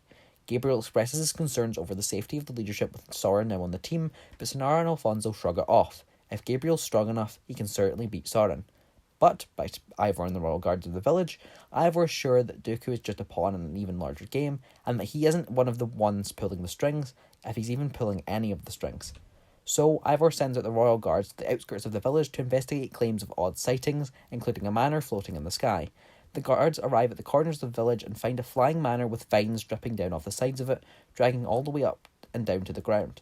After deliberating for a moment, the guards climb onto the top of the vines and enter the old decrepit manor. Inside, they find a sprawling library labyrinth that they have to maneuver their way through. Then, once they escape the maze and climb the stairs to the first floor, they see cages filled with some of Dooku's experiments. There are numerous slimes trapped in the bars, all of them mutated in some sort of way, but the most notable thing about the cells is that one is empty with the door broken off its hinges. The guards become frightened of the prospect of one of the experiments working and the wild, crazed slime mutant on the loose, but they continue to press on nonetheless. They finally reach the final door of the manor after exploring some more and find a room that's locked. They are able to peer through the slits in the wooden boards that line the windows, however, and are able to see Dooku communicating with another man via hologram technology. This, of course, is his master Darth Plagueis. The guards bust down the door and attempt to fight Dooku, but he's too strong for the guards, rendering all of them unconscious and dropping them off at Canop instead of killing them, however. Once they awaken, finally, they immediately find Ivor and inform him of what had just happened in their confrontation with Dooku. This makes Ivor find where Gabriel hid his amulet and sends signals out to every former member of the Order of the Stone. This, however, doesn't work, with Gabriel not even returning to the village. But they believe that this is all well, as they get a report a few days later that Dooku has retreated and has abandoned his manor. A year later, a city expansion to the village is created to create more employment and housing for the growing population of the village. This is done under Ivor's say, as the village has now assembled a board of leaders to help run the village itself, with a lack of monarchy and leadership after the series of horrific events that the village has sustained. The city section is designed to include a fire station, a mall, many office spaces, 8 apartment buildings, and many other residential stores and buildings to accommodate the new people arriving to the village. 2 years later in the village, now in 2 BCE, the royal guards have retired their past jobs as guards and are now laying low in the new city region, and are now picking up jobs in one of the new office spaces. Although they are back investigating unusual occurrences in the village, including a new tower built of entirely red brick from the nether that has recently been erected in less than a month, after a couple of weeks of asking around and searching for evidence, they come to meet a suspicious new employee that is now working in the same office space that they are working in. They introduce themselves to him, but are instantly taken aback as they realise that this is the slime mutant that has escaped. But after letting on that they know who he is, he reveals the struggles that he faced by Dooku's hand and reintroduces himself as Slimy. He has some info on the tower that was recently constructed. He tells the former guards that Dooku had spoken about the formation of the tower with his master, Darth Plagueis, and that Dooku and Plagueis are from another universe beyond the stars. The guards investigate the tower, managing to sneak past security and enter the building, but what they find is lackluster in its sense, and seems to only be a banking tower. They press on nonetheless, and find a hidden ladder leading upwards and locked by a trap door.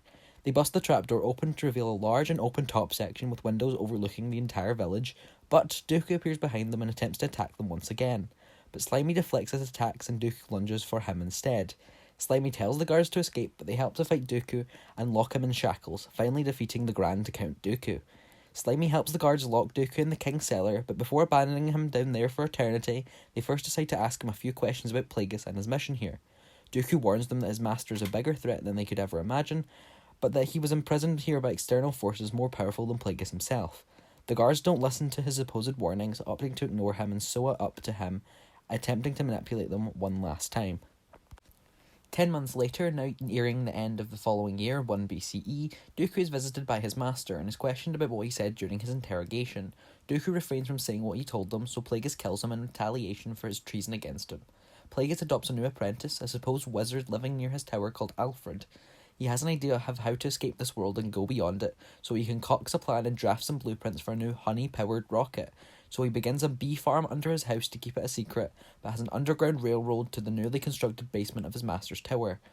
The guards catch on to his plan via rumours spread about Dooku's death, so they investigate the cellar and to find his dead body, and a warning written in blood which states, "Keep away from my plans, or you'll end up like Dooku." The message was then signed by the names Crimson and Warp, which seemingly relates to Plagueis and his new apprentice, Alfred. The guards are taken aback by the threat, some of the guards opting not to continue their investigation, and some even selling their homes and leaving the village altogether. However, a dauntless 3 guards remain in the village and continue to follow their leads. They find the location of Alfred's home and bust the door down, seizing the house. They are unable to find any items or objects of interest or importance and chalk it up to a false lead, but one of them finds a tear in the carpet and finds a trapdoor beneath said carpet. They open the door and head down to the ladder which follows it, and then they find a narrow, winding path leading to a bee farm, which they find rather suspicious to be trapped underground instead of above ground in the sunlight. The three of them then press on through another hidden door and manage to locate another ladder which leads into Plagueis' tower. This all but confirms Alfred and Plagueis' connection. They head up to the top of the tower, but they don't find an empty room this time. What they find is a hangar room, with an opening in the roof and a rocket sitting in the centre.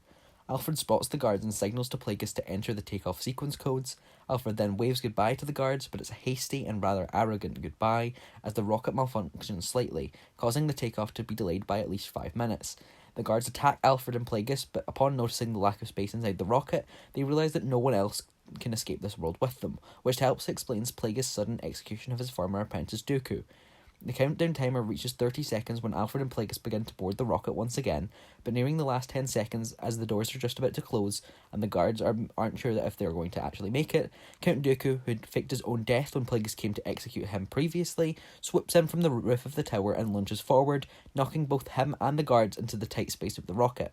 The rocket doors close and the takeoff begins with now everyone inside.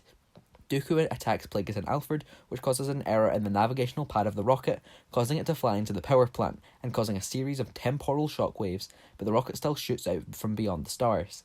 However, everyone inside the shuttle is knocked unconscious from all of the blasts for roughly about 1 month.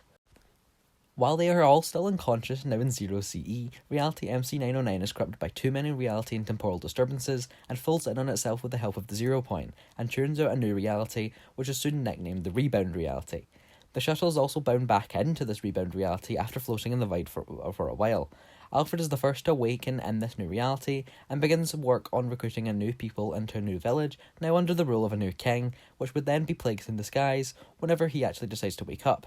Dooku is the second to awaken and instantly attacks Alfred and tries to kill him, but was absorbed by an energy beam sent out from behind him, and when he turns around to see who it is, he finds Synara firing the beam, and when he turns around to face Alfred once again, he now sees Alfonso. Alfred was Alfonso the whole time. But why make this major plan and not tell Dooku of any of it? Sarah explains to Dooku that they have to learn of a pure way to keep them all immortal from Plagueis, and making it all seem realistic was part of the illusion to grow closer to Plagueis, but they ensured that Dooku would survive Plagueis' assassination attempt, however. In all of this commotion, Plagueis wakes up and sees Dooku surrounded by two unknown faces, but before he can actually do anything, Synara fires a memories app onto him, changing his appearance and memories to suit the new king personality that Alfonso had already created via word of mouth. They sentence Plagueis to rule the village for the rest of his life, now unable to use any of his Sith powers. However, Alfonso and Synara aren't done here yet. They hear of an ancient wizard civilization that holds a powerful secret, so they send Dooku back to the leadership's headquarters to help gain intel on the whereabouts of this old society, but in the meantime, Alfonso returns to the disguise of Alfred, and Synara takes up a new disguise as Amelia, Alfred's soon-to-be wife. Both of them work under the command of the new king, and work alongside the now-awoken king's guards, and search for the ancient wizards.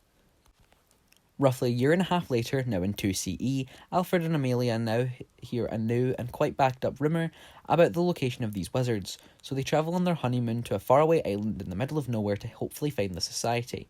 They set up camp on the island and scavenge for months, searching for clues to the location of the wizards' home base, but to no avail unfortunately. But they don't give up. They build an entire small town on the island and create a Peruvian adventure store on the island, which they run and sell out of, but still no idea of where the civilization is held. However, one night they are visited by a high wizard dressed in blue and taken to an underwater colony of wizards which they are all hiding in. They inform Alfonso and Synara that they were about to be caught in a crossfire in the war between their colony and a wind cult of wizards. But Alfonso was able to sneak away during this conversation and grab all of their ancient scrolls, searching through them to find the Scroll of Immortality. Alfonso turns around to signal to his wife that it's time to go, but is met with the force of the High Wizard's apprentice and his magic which sends him flying back. But Alfonso returns his knockback with a temporarily powered strike, which blasts the apprentice into the glass tunnel of the hideout, which also kills him. But they don't take note of his death as the force of him being hit into the glass shatters it and Washer runs into the wizard's home base. Synara and Alfonso manage to escape with the Scroll of Immortality, and they reach their extraction point and warp back to the leadership HQ. Roughly a year after that, still in their search for more members of the leadership, Alfonso returns to the Rebound reality and visits Slimy, who is brought alongside the Rebound village. He offers him a head position in the leadership with the promise of punishing Dooku for his crimes against him. Slimy happily accepts and begins his training to become part of the leadership. 200 years later, the year roughly being 2 CE, now back in Reality Zero, Akihito Bushida, son of Zesiko, the Blue Ronin, finally becomes worthy enough to take up a title from his father. However, at the same time of his ceremony, Akihito has an out-of-body experience after remembering all of the murders that he had committed just to get here, and when he returns to his body, much time has passed. Akihito has dissociative identity disorder, more widely known as DID, and he has many alters, some of which he is unaware of for quite some time. His normal self, the one that had just become the Red Ronin, was not actually the true version of Akihito. That was just an alter named after himself, Akihito. He's an aspiring director and actor and wishes to get far in the film industry, but his other alters begin to hold him back, but he's unaware that he has alters or that he even has DID. This whole time he has had DID and all of his alters have been completely unaware, however, and Akihito's normal self had been repressed for centuries. The Red Ronin alter is aware of two alters separate to him, the Akihito alter and an alter known as just the Ronin. This alter is much more loyal to his father than the Red Ronin is. About 100 years after the Red Ronin ceremony, in Reality 643, not too far away from the Paradigm's home reality of 659, a person who is speculated to be an alternate version of the Paradigm loses her husband, and obviously tying into the scientist, and she goes mad trying to find a power that could bring her husband back. She messes with the temporal stream, which causes the 0 point to respond and bring her to Reality Zero. She locates the 0 point after it spits her out, and she attempts to harness its power, but her circuits fry and her suit, so she fails at capturing the 0 point's energy. So, the Paradigm 643 sets off on a journey to locate the other sources of power on the island, as she's now shut in Reality Zero with no way of getting back home soon. Section 5. The Rise of Evil. Now, still in Reality Zero, but 400 years later in 700 CE, another one of Akihito's alters shows up and makes itself aware to the Red Ronin alter. This is the Emerald Ronin. He's much more focused on educating those who are willing to learn his new adapted way of the Yakuza, which is much different than his father's.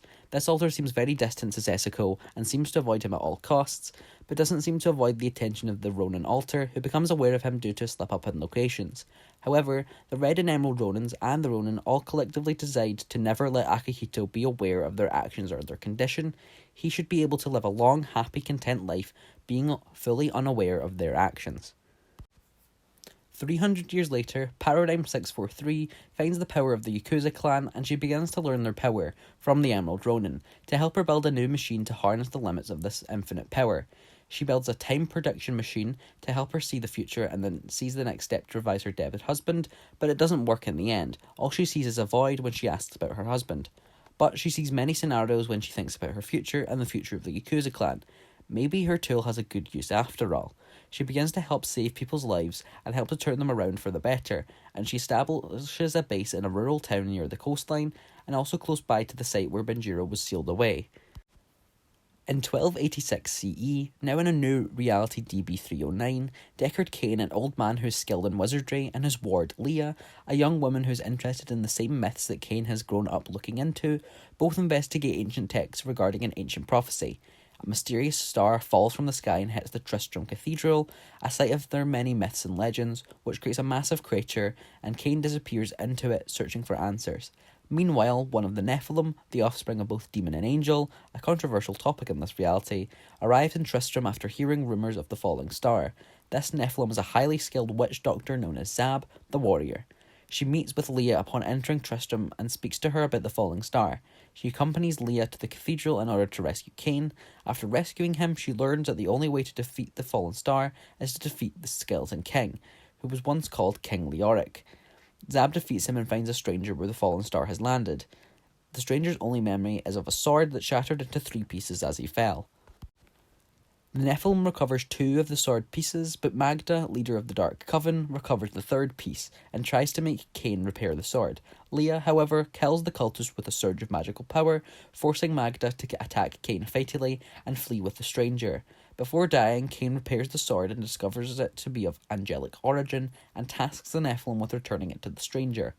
After freeing the stranger from the butcher in the dungeons beneath Leorg's manor and returning the sword, the stranger's memories are recovered, and it is revealed that he is the archangel of the high heavens, Teriel, the aspect of justice. Disgusted with his fellow angels' unwillingness to warden and protect Sanctuary from the forces of hell, Teriel casts aside his divinity to become immortal and warns Sanctuary about the arrival of the demon lords. Zab, Leah, and Teriel travel to the city of Caldeum. The Nephilim leaves to track down Magna. At the Chasm outpost, demons in service to Belial, the Lord of Lies, have imprisoned and replaced the guards.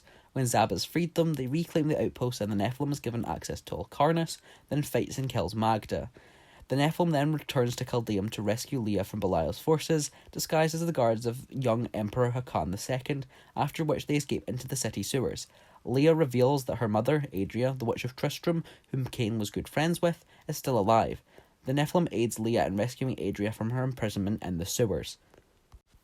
Adria reveals that the key to stopping the forces of hell is the Black Soul Stone, crafted by the renegade Hodrodrim, Zoltan Kull, which has the power to trap the souls of all 7 of the Lords of Hell inside of it.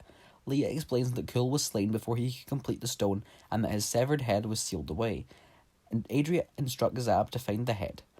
After the head is retrieved, Leah revives the ghost of Zoltan Kull, who agrees to deliver the Black Soul Stone if the Nephilim helps him restore his body. After the Nephilim finds his body, Leah brings Kull back to life. The Nephilim is then led into the Archive's inner sanctum, where the Black Soul Stone is located, but is forced to defeat Kull when he tells Zab to abandon the quest. Upon returning to Caldeum, the Nephilim finds the city under attack by Belial's forces. Leah and Adria fight their way to the palace with Zab, revealing Belial as having taken the form of the Emperor to deceive them, and then, in turn, defeat him. Leah then traps Belial's stone within the Black Soul Stone, freeing Caldeum, after which she has a vision of Asmodan, the Lord of Sin, and now sole remaining Lord of Hell, who is invading Sanctuary from the crater of Mount Atreat, which had previously been destroyed by Teriel many moons ago. The Nephilim travels to Bastion's Keep with Teriel, their followers, Leah and Adria, only to find it under attack by Asmodan's army. Teriel instructs Zab to aid the defenders. With that done, the Nephilim aids the stronghold, where Asmodan's forces have breached the lower levels, defeating the demon Gom, the Lord of Gluttony. Zab then destroys Asmodan's siege weapons before traversing the crater of Atreat, defeating Asmodan's consort Sadia, the Maiden of Lust, before finally defeating Asmodan within the mountain's shattered core. Leah seals Asmodan's soul within the Black Soul Stone. They return to Bastion's Keep, but find that Adria has betrayed them. Adria reveals she has been serving Diablo, the Lord of Terror, from the very beginning. Adria uses the Black Soul Stone to resurrect Diablo, while forcing Leah to serve as his vessel. With all the souls of the Lords of Hell now within him, Diablo becomes the prime evil, and so begins an assault on the high heavens. The Nephilim and Teriel arrive at the high heavens to find that it is already under attack. Imperius, the aspect of Valor, blames the Nephilim and Teriel for their downfall, causing Teriel to give in to despair. However, the Nephilim remains determined to fight. The Nephilim meets Ethereal, the aspect of Fate, who instructs the Nephilim to rescue Uriel, the aspect of Hope. Returning hope to the forces of heaven, the Nephilim is then instructed by Uriel to close the hell rifts. After this is done, the Nephilim finds Teriel, who has overcome his despair.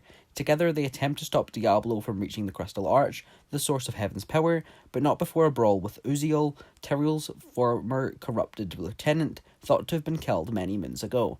Diablo was eventually defeated and his physical manifestation is destroyed. The Black Soul Stone is shown falling from the high heavens, still intact.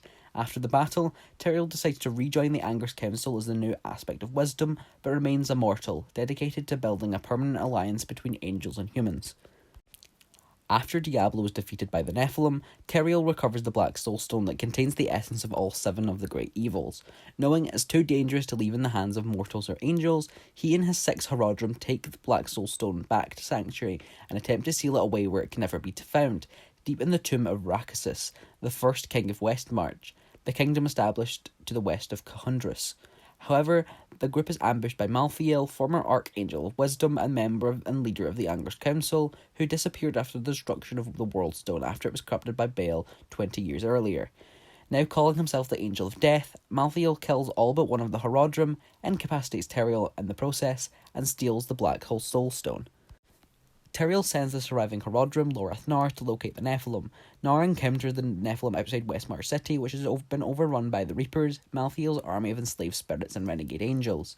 With the gates blocked, the Nephilim fights through the city sewers to Zakram Cathedral and the city centre, where they encounter Teriel.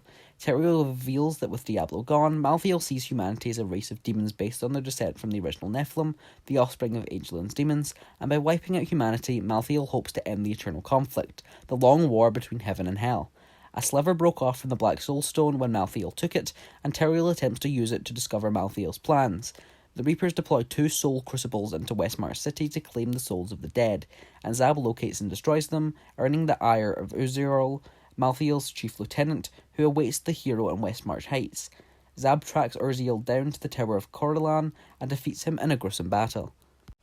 The Nephilim learns from the Miriam Josiah, a mystic rescued during the attack against the Soul Crucibles, that Adria is in Westmarch seeking to locate the Black Soul Stone and resurrect her master again. Lorath decides to accompany the hero, then learns that Adria sealed the tomb's entrance with a rock slide, so he suggests unlocking the guide stones to open the correct passageway. Travelling into the ancient ruins in the Blood March outside Westmarch, the Nephilim confronts Adria, who manages to locate Malthael at the Pandemonium Fortress, built in the realm between heaven and hell to watch over the World Stone. She then transforms into a winged demonic creature, claiming that Diablo sent her a vision of his return at the hands of Zab, after which the Nephilim slays her. Upon learning of Malthael's location, Teriel takes the Nephilim back into the high heavens, where they find the Pandemonium Gate under attack by Malthael's Reapers. Upon attacking the defeaters and killing them, they are met by Imperius, aspect of Valor and the commander of the Heaven's armies, who reluctantly admits that Malthael must be stopped, and leads Zab into the realm of Pandemonium. Imperius directs the Nephilim to use an ancient battering ram to breach the fortress gates, using siege runes held by demons trapped there. Teriel arrives just as the Nephilim prepares to activate the ram, revealing that he has discovered Malthael's plan. He intends to use the Black Soul Stone to consume all demonic essence in the sanctuary, including that which makes up the bloodline of humanity, leading to its extinction. After breaching the gates with 4 hits with the battering ram, Teriel informs the Nephilim that they must become one with death, as Malthael is, in order to defeat him. Inside the fortress, the Nephilim encounters a figure from their past who directs them to unlock the soul prison kept in its depths. Zab channels the spirits from the prison and takes on the aspect of death themselves, before moving on to defeat the guardians that bar their way into Malthael's sanctum in the heart of the fortress. The Nephilim holds their own against Malthael for a while until he shatters the Black Soul Stone and takes the power of the 7 evils within himself. Zab ultimately triumphs, striking down Malthael and saving mankind from his attempt to exterminate it. However, Malthael's death frees the 7 evils, shattering the Black Soul Stone, fulfilling Adria's final prophecy. As Teriel and Imperius look on after the Nephilim's victory, Teriel sees the Nephilim in a new light, a protector of the innocent who can confront the most powerful champions of heaven and hell alike. Yet, in the end, the Nephilim still has a mortal heart that can be corrupted, and Teriel wonders if the Nephilim will remain the saviour or become the doom of all creation. 50 years later, now in 1336 CE, still in reality DB309, a power vacuum opens in the absence of the input from the high heavens or the burning hells. In the power vacuum, a legendary name resurfaces, Lilith, daughter of Mephisto, the whispered progenitor of humanity. Her grip on Sanctuary cuts deep into the hearts of men and women alike, cultivating in the worst denizens and leaving the world a dark and hopeless place. Zab returns after hearing that Lilith may return to reawaken her father, and in the absence of Teriel, after he left the Herodrum to go off and search for something else, Zab feels like she has to intervene. Zab, now known as the Wanderer to most, is drugged by villagers corrupted by Lilith and fed her petals of her blood, creating a connection to her directly. After escaping, the Wanderer meets Lorath Nar, one of the last Herodrum, and explains the prophecy of Lilith's return. Inarius believes he alone can fulfill the prophecy by killing Lilith, which will allow him to return to heaven. Aided by a young woman named Nirel, Zab enters the sanctum of Rathma, the first Nephilim and founder of the Necromancers. Inside, Rathma's spirit reveals he had a key to hell. When Inarius demands the key from him, Rathma refuses and Inarius kills him. Lilith later finds the key, however. The Wanderer then journeys to Skosglen and to meet another Herodrum named Donan, who defeated a demon called Astaroth with the aid of 2 druids years before. Lilith corrupts the 2 druids to find Astaroth's prison and frees him, in exchange for safe passage through hell. Astaroth possesses Donan's son, Yorin, who dies when the demon is defeated. Donan recovers the soul stone used to trap Astaroth and prepares it to alter in order to trap Lilith. Rejoining Lorath in the dry steppes, the Wanderer pursues Lorath's former apprentice, Elias, who summoned Lilith to Sanctuary. Though Elias cannot be killed, the Wanderer and Lorath retrieve an artifact called the Sightless Eye to discover Lilith's plan, to summon the lesser evils to empower humanity against the prime evils. She also intends to consume the essence of her father Mephisto while he is weak, and use his power to conquer all of hell. Elias uses a witch named Tisaya as a vessel to summon Andariel, the Maiden of Anguish, who is then defeated by Zab. Seeking to break Elias's immortality, the Wanderer and the Herodrim journey to the swamps of Hazwezar. Elias had claimed knowledge from an ancient tree of whispers, but failed to pay the price, his own head, for that knowledge. Learning that Elias has contained his life essence in his own severed finger, Zab destroys it. Before finally defeating Elias, the spirits of the tree then claim Elias's head. From the tree, Lorath learns of a gateway to hell beneath the city of Caldeum, opened using Rathma's key. In Caldeum, the Wanderer defeats another reformed lesser evil, Duriel, the Lord of Pain. Anarius goes ahead into hell to confront Lilith, who then kills him. Donan is mortally wounded and Lorath remains behind, leaving Zab and Neyrel to pursue Lilith to Mephisto's Cathedral of Hatred. Mephisto himself, having appeared as a bloodied wolf throughout the Wanderer's journey, urges them to focus on Lilith, but Neyrel chooses to use the Soul Stone to contain Mephisto instead, believing him to be the greater threat. The Wanderer then faces Lilith and defeats her. As she dies, Lilith warns that without her, there could be no victory over the prime evils. With both creators of Sanctuary dead, the party returns home. Neyrel ventures off on her own with the Soul Stone, knowing that the prime evils are coming and hoping to find a way to defeat them for good. Zab and Lorath keep in touch, but Lorath leaves to hunt down Neyrel, knowing that Mephisto's corruption is far too strong to leave untouched. Zab considers joining him on the journey, but decides against it, opting to search for Teriel as she believes that Mephisto's return signals the rebirth of all of the Lords of Hell, and that they must be prepared to seal them all away once again. About 150 to 250 years later, sometime in the 16th century, in Reality Zero, Paradigm 643 finds a young woman who's being attacked by a gang of thugs. Paradigm 643 believes she will have to intervene, so she prepares to do so, but the young lady takes down the thugs and threatens to find their loved ones if they ever attempt to assault her again. Paradigm 643 is impressed by her skills, but she sees that they have to be refined still to be perfect. She goes over to the young woman and asks if she wants training and offers to let her learn the power of the Yakuza and show her how to use the temporal prediction machine. She accepts and tells Paradigm 643 that she goes by the name Oblivion, so she begins her training inside Paradigm 643's new manor in Nasturtium Town, which eventually becomes Nasturtium City once the town grows. Roughly 300 years after this, in the early 19th century, Izanami divorces Ajiro, citing that he has become too obsessed with the Fox clan and trying to master the Paidora no Chikara that their marriage cannot continue. But in actuality, Izanami has become obsessed by the last reality once again and joins their ranks as soon as she leaves Ajiro. However, Izanami doesn't actually sign any divorce papers and instead opts to just fully leave him and never come back or see him ever again.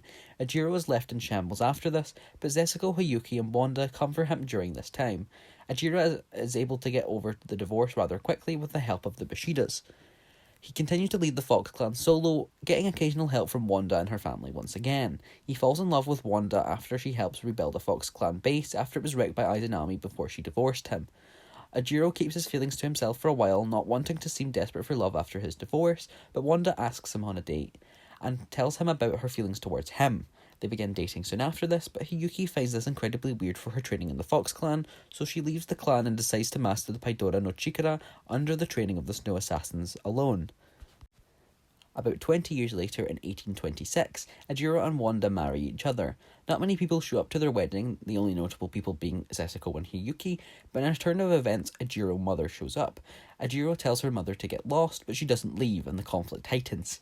He pulls out his blade and engages in battle against his abusive mother, who hasn't seen him in a millennia. She unsheaths her blade too, and they meet and crash into one another. Ajiro uses the Paidora no Chikara and blasts her back, sending her through a window and into another building. He stands over her as she tries to regain her strength and push her up to stand. However, this doesn't work as Ajiro sends out a bolt of the Paidora no Chikara, which kills his mother. Ajiro returns to the ceremony and everything returns as normal. Around 1910 CE, Geno steps down as the head of the Imagined Order so he can continue his work on rebuilding the Monarch project, this time heading back in the direction of genetic modification, not genetic creation like Adira. Geno promotes his assistant, Hirotoshi Kitsurizaki, to head of the Order in his stead. Geno does this because he trusts Hiro and that Hirotoshi still owes him a large debt that he still has to pay for, but additionally promotes him to head of the order as he has recently gotten into a relationship with his dearest daughter, Ajira. He focuses on rebuilding stability and order within the IO's ranks and helps to boost Gunner up to head status. Roughly a decade after this, sometime in the 20s, Adira and Hiro go through a breakup after Adira decides to cheat on him with another person. This person was a woman working within the Imagined Order, who Hiro was able later to identify as Singularity, and she was unbeknownst to Hiro and Adira's status. Hiro leaves the Order and Geno retakes the position as the head of the IO. Singularity later reaches out to Hirotoshi after learning the truth behind Adira and Hiro's relationship and profusely apologises. She admits that there was only a one-time thing, but that she would have never have done it if she knew they were in a relationship. Hiro accepts her apology and sends her a gift for her guilty conscience to relax a little, but he tells her to look out for Adira's tricks and manipulation and tell her not to fall victim to it. Hirotoshi soon returns home to his father and Kaiko and tells her that his debt has been paid off and that he'll never have to work a day for the Imagined Order again. However, one thing Hiro did before he left the Imagined Order was that he stole access codes to hidden signals being sent from inside prison cells in the IO. He tries to access all of them, hoping to find someone good that he can free in good conscience to hopefully atone for his crimes while in and leading the Order, but alas, most of them are actually bad people. But he notices a man from his many meetings in the IO. He saw the face of the Origin, one of the members of the Seven. He immediately sends a signal over explaining his situation and hoping that he can free the Origin, and he responds by accepting his offer and asks to become friends with Hiro as he's lacking a social factor in his life after being locked in the IO confinement for so long. So, they become friends quickly and begin to chat every week, which soon turns to every day, and this continues to happen over the next 80 years. And the Origin admits to Hiro that he is his first actual closest friend ever, except from his adopted daughters. The Origin attempts to convince Hirotoshi to join the Seven, but he tells the Origin that he's done fighting for now, and that he'll consider his offer, but he would need another force to come into force in order for him to join, but that he would still free the Origin as soon as he would figure out how to. In the 40s, the underwater secret world of Atlantis, led by the royal family, has a massive discourse between many of the diplomats of the High Council of the Atlantean Order. This snowballs over a couple of years through many demonstrations of strength and power related to the fallout, but it eventually turns into a full-scale civil war for the Atlantean citizens, the third one which has ever happened. All of age and healthy citizens are drafted, and the nation is split into sects of the High Council, resulting in the abolishment of the council itself. One of these sectors are led by the royal family, the king, the queen, and they prepare their daughter if the civil war continues through until she is of age. There's only 6 years till she is drafted to fight too. Sometime in the late 50s, Oak High School was founded in a town not too far out from Heartstar City in Stursham City, and is founded by an unknown man as of now. However, he passes on at some point. Izanami moves to the same town as Oak High in the early 70s, living a practically 5-minute away walk from the school, as part of an espionage plan set up by the Cube Queen to spy on the acts of Heartstar City, which the Nothing speculates to be overrun by the Seven, and is currently being used as a base. She becomes friends with the young couple next door and offers to help them with their kid that is on the way, which eventually miscarries, but this would have been the older brother of Manic, who you'll learn of soon enough. But even with this struggle, the couple keeps trying to have a baby, but really struggles, not being able to have a child for quite some time. In 1979 CE, in Atlantis, a son of the royal family of Atlantis was born, Bobby Slippergills I. His mother goes through many complications in his birth, even needing her own daughter to help deliver the child. But, in the end, Bob is born, yet his mother is lost during the birthing process. A nationwide state of mourning and emergency is put into place as they are still in an ongoing civil war. The sects of Atlantis join together in a funeral for the Queen, but instantly return to fight in the war afterwards. Bob's sister is pulled out of the front lines and is sent to raise Bob on her own because of the loss of her mother. 2 years later, back in the rough area of Oak High, Izanami's neighbours are finally able to have a child. They name her Rachel, which is originally Izanami's idea. Rachel later goes to Oak High School for her high school education, and throughout her life as a child and teenager, she spends a lot of time with Izanami, practically seeing her as family. They become best friends, and Nami tells Rachel about the hidden world of a millennia ago. In 1995, while the Atlantean Civil War continued to rage on, the King of Atlantis was killed in the crossfire between his army and an opposing sect.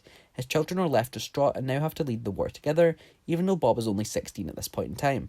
Bob and his sister prepare for the worst and surround themselves with their father's closest friends and allies to hopefully win out the war. Somewhere around 1999 CE, give or take a year or two, Rachel graduates from Oak High School and is taken aside for a new job opportunity by her principal, Brutus.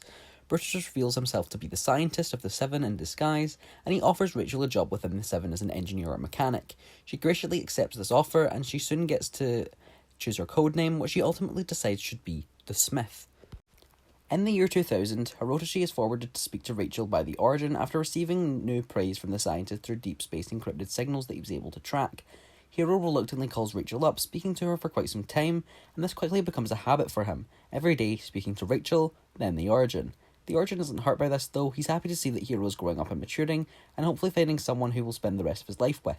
Hiro joins the Seven, becoming even more of a role model to his sister Kaiko, but also getting even closer to Rachel. In the Seven, Hiro becomes Foxfire, and he begins to work in a different department from Rachel, but soon after he realises this, he's able to switch departments to work on a project with her. He opens up to her about her feelings for her, and she also seems to reciprocate the same feelings, so they begin dating, and it all goes well. Rachel and Hiro are finally able to finish the project, a new suit of armour for their lower level 7 operatives, which eventually gets scrapped and just becomes their own suits instead. A year after this, Masako Kitsunezaki is born. This piece of info is controversial, as she is the daughter of Izanami and Ejiro. This means that Ejiro cheated on Wanda with his ex-wife, for reasons still unknown to this day. Masako would later grow up to be such a powerhouse and an integral part of the Fox clan too.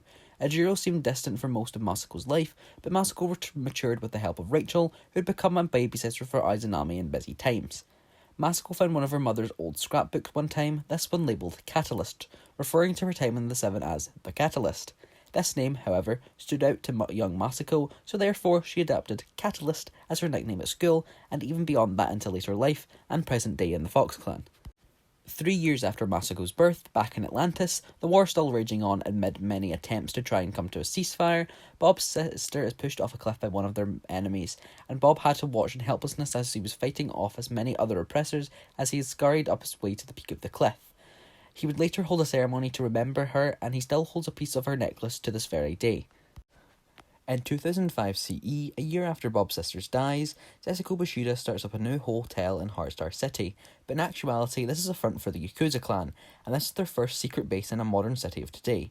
Setsuko adopts the identity of the Burning Wolf, which he prepares a new silver and black suit for, with the helm of a wolf with flames atop it. He does this to further hide the presence of the Yakuza in Heartstar. His son Akihito, more particularly the Ronin altar, begins to work at the hotel part-time, maintaining upkeep and transactions between residents there, aka Yakuza clan members. Just a year after this, Rachel and Hiro get married. This occurs privately in a ceremony with only a few people, including Hirotoshi's sister, Kaiko. This should be a time of celebration for most, but everyone seems to be so caught up in their own struggles that they seem to forget how happy everyone is at this occasion, even though that they are all so ecstatic about this wedding. In 2007 CE, or sometime around then, well, actually this event might be anywhere on the timeline, but this is the theorised rough place, Vi, a later member of the Fox clan and the supposed fourth child of Ejiro, is born. Now, a mother has never been mentioned or confirmed, and Ejiro's relation has not been confirmed either, but Vi is a person who is alive and working for the Fox clan in the present day, and seems to be the second in command, which brings suspicions to her identity and her origins. The Third Atlantean Civil War is able to come to a close in 2008, all thanks to the help of Dr. Jane Foster, aka the Mighty Thor. She comes from Reality 616, and she is one of the Avengers there. She becomes very close with Bob, the now King of Atlantis, but as soon as Jane is able to put a stop to the war, Bob realises that almost his entire race has been wiped out. Foster helps to rebuild some of the important structures in the capital, and gives Bob some words of advice before returning home.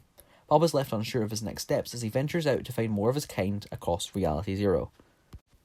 Around this time, maybe in 2009, the Imagined Order now fully returns to Operation Monarch as Geno sees potential and a future of the sisters because of their work in the Seven. He wants to reclaim them and experiment upon them again to further their skills and reinstate their programming to follow and worship him as essentially a god. He diverts many divisions and departments of the IO to Monarch, and Sloane begins her own work on this project too, hoping to impress Geno. This one confirmed to be in 2009, Nami is taken by the Imagined Order to become part of the Monarch project as she volunteers to be an asset working with them. Masako, her daughter, is left without her mother, so she's left in the care of Rachel and Hiro, who look after her like their own child.